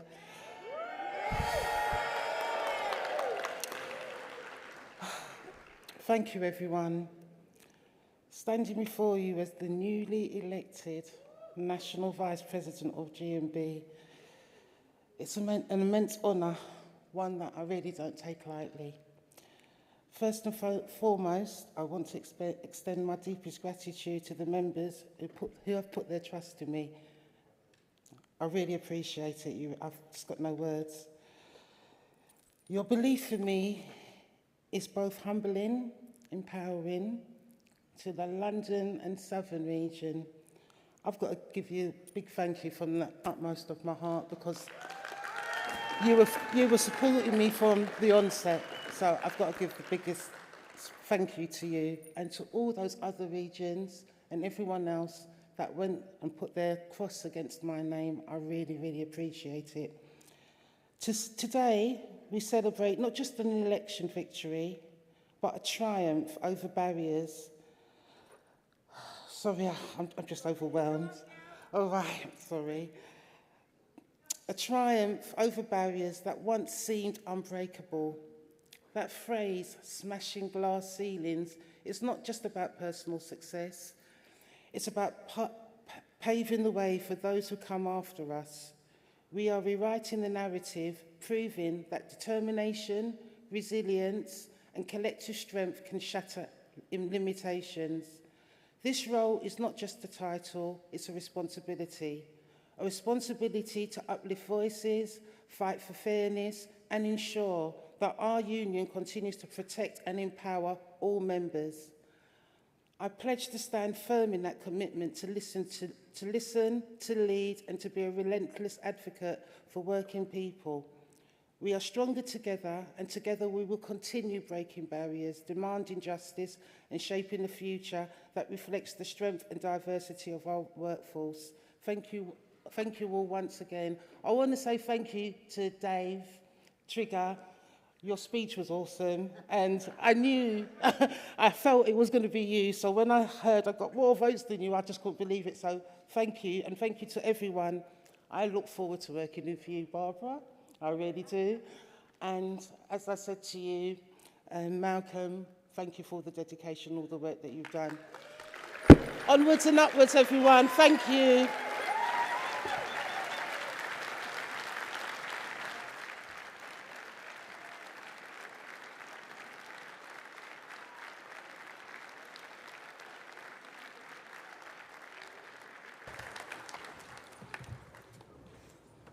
Colleagues, I'll now close conference and wish to see you all at 9 o'clock, all bushy and ready. Thank you. Have a good evening.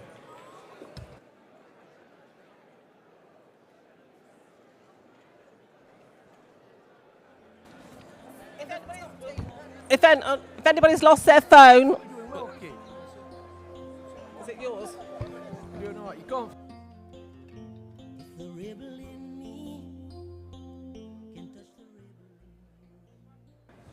Colleagues, somebody from Southern Region, probably a member of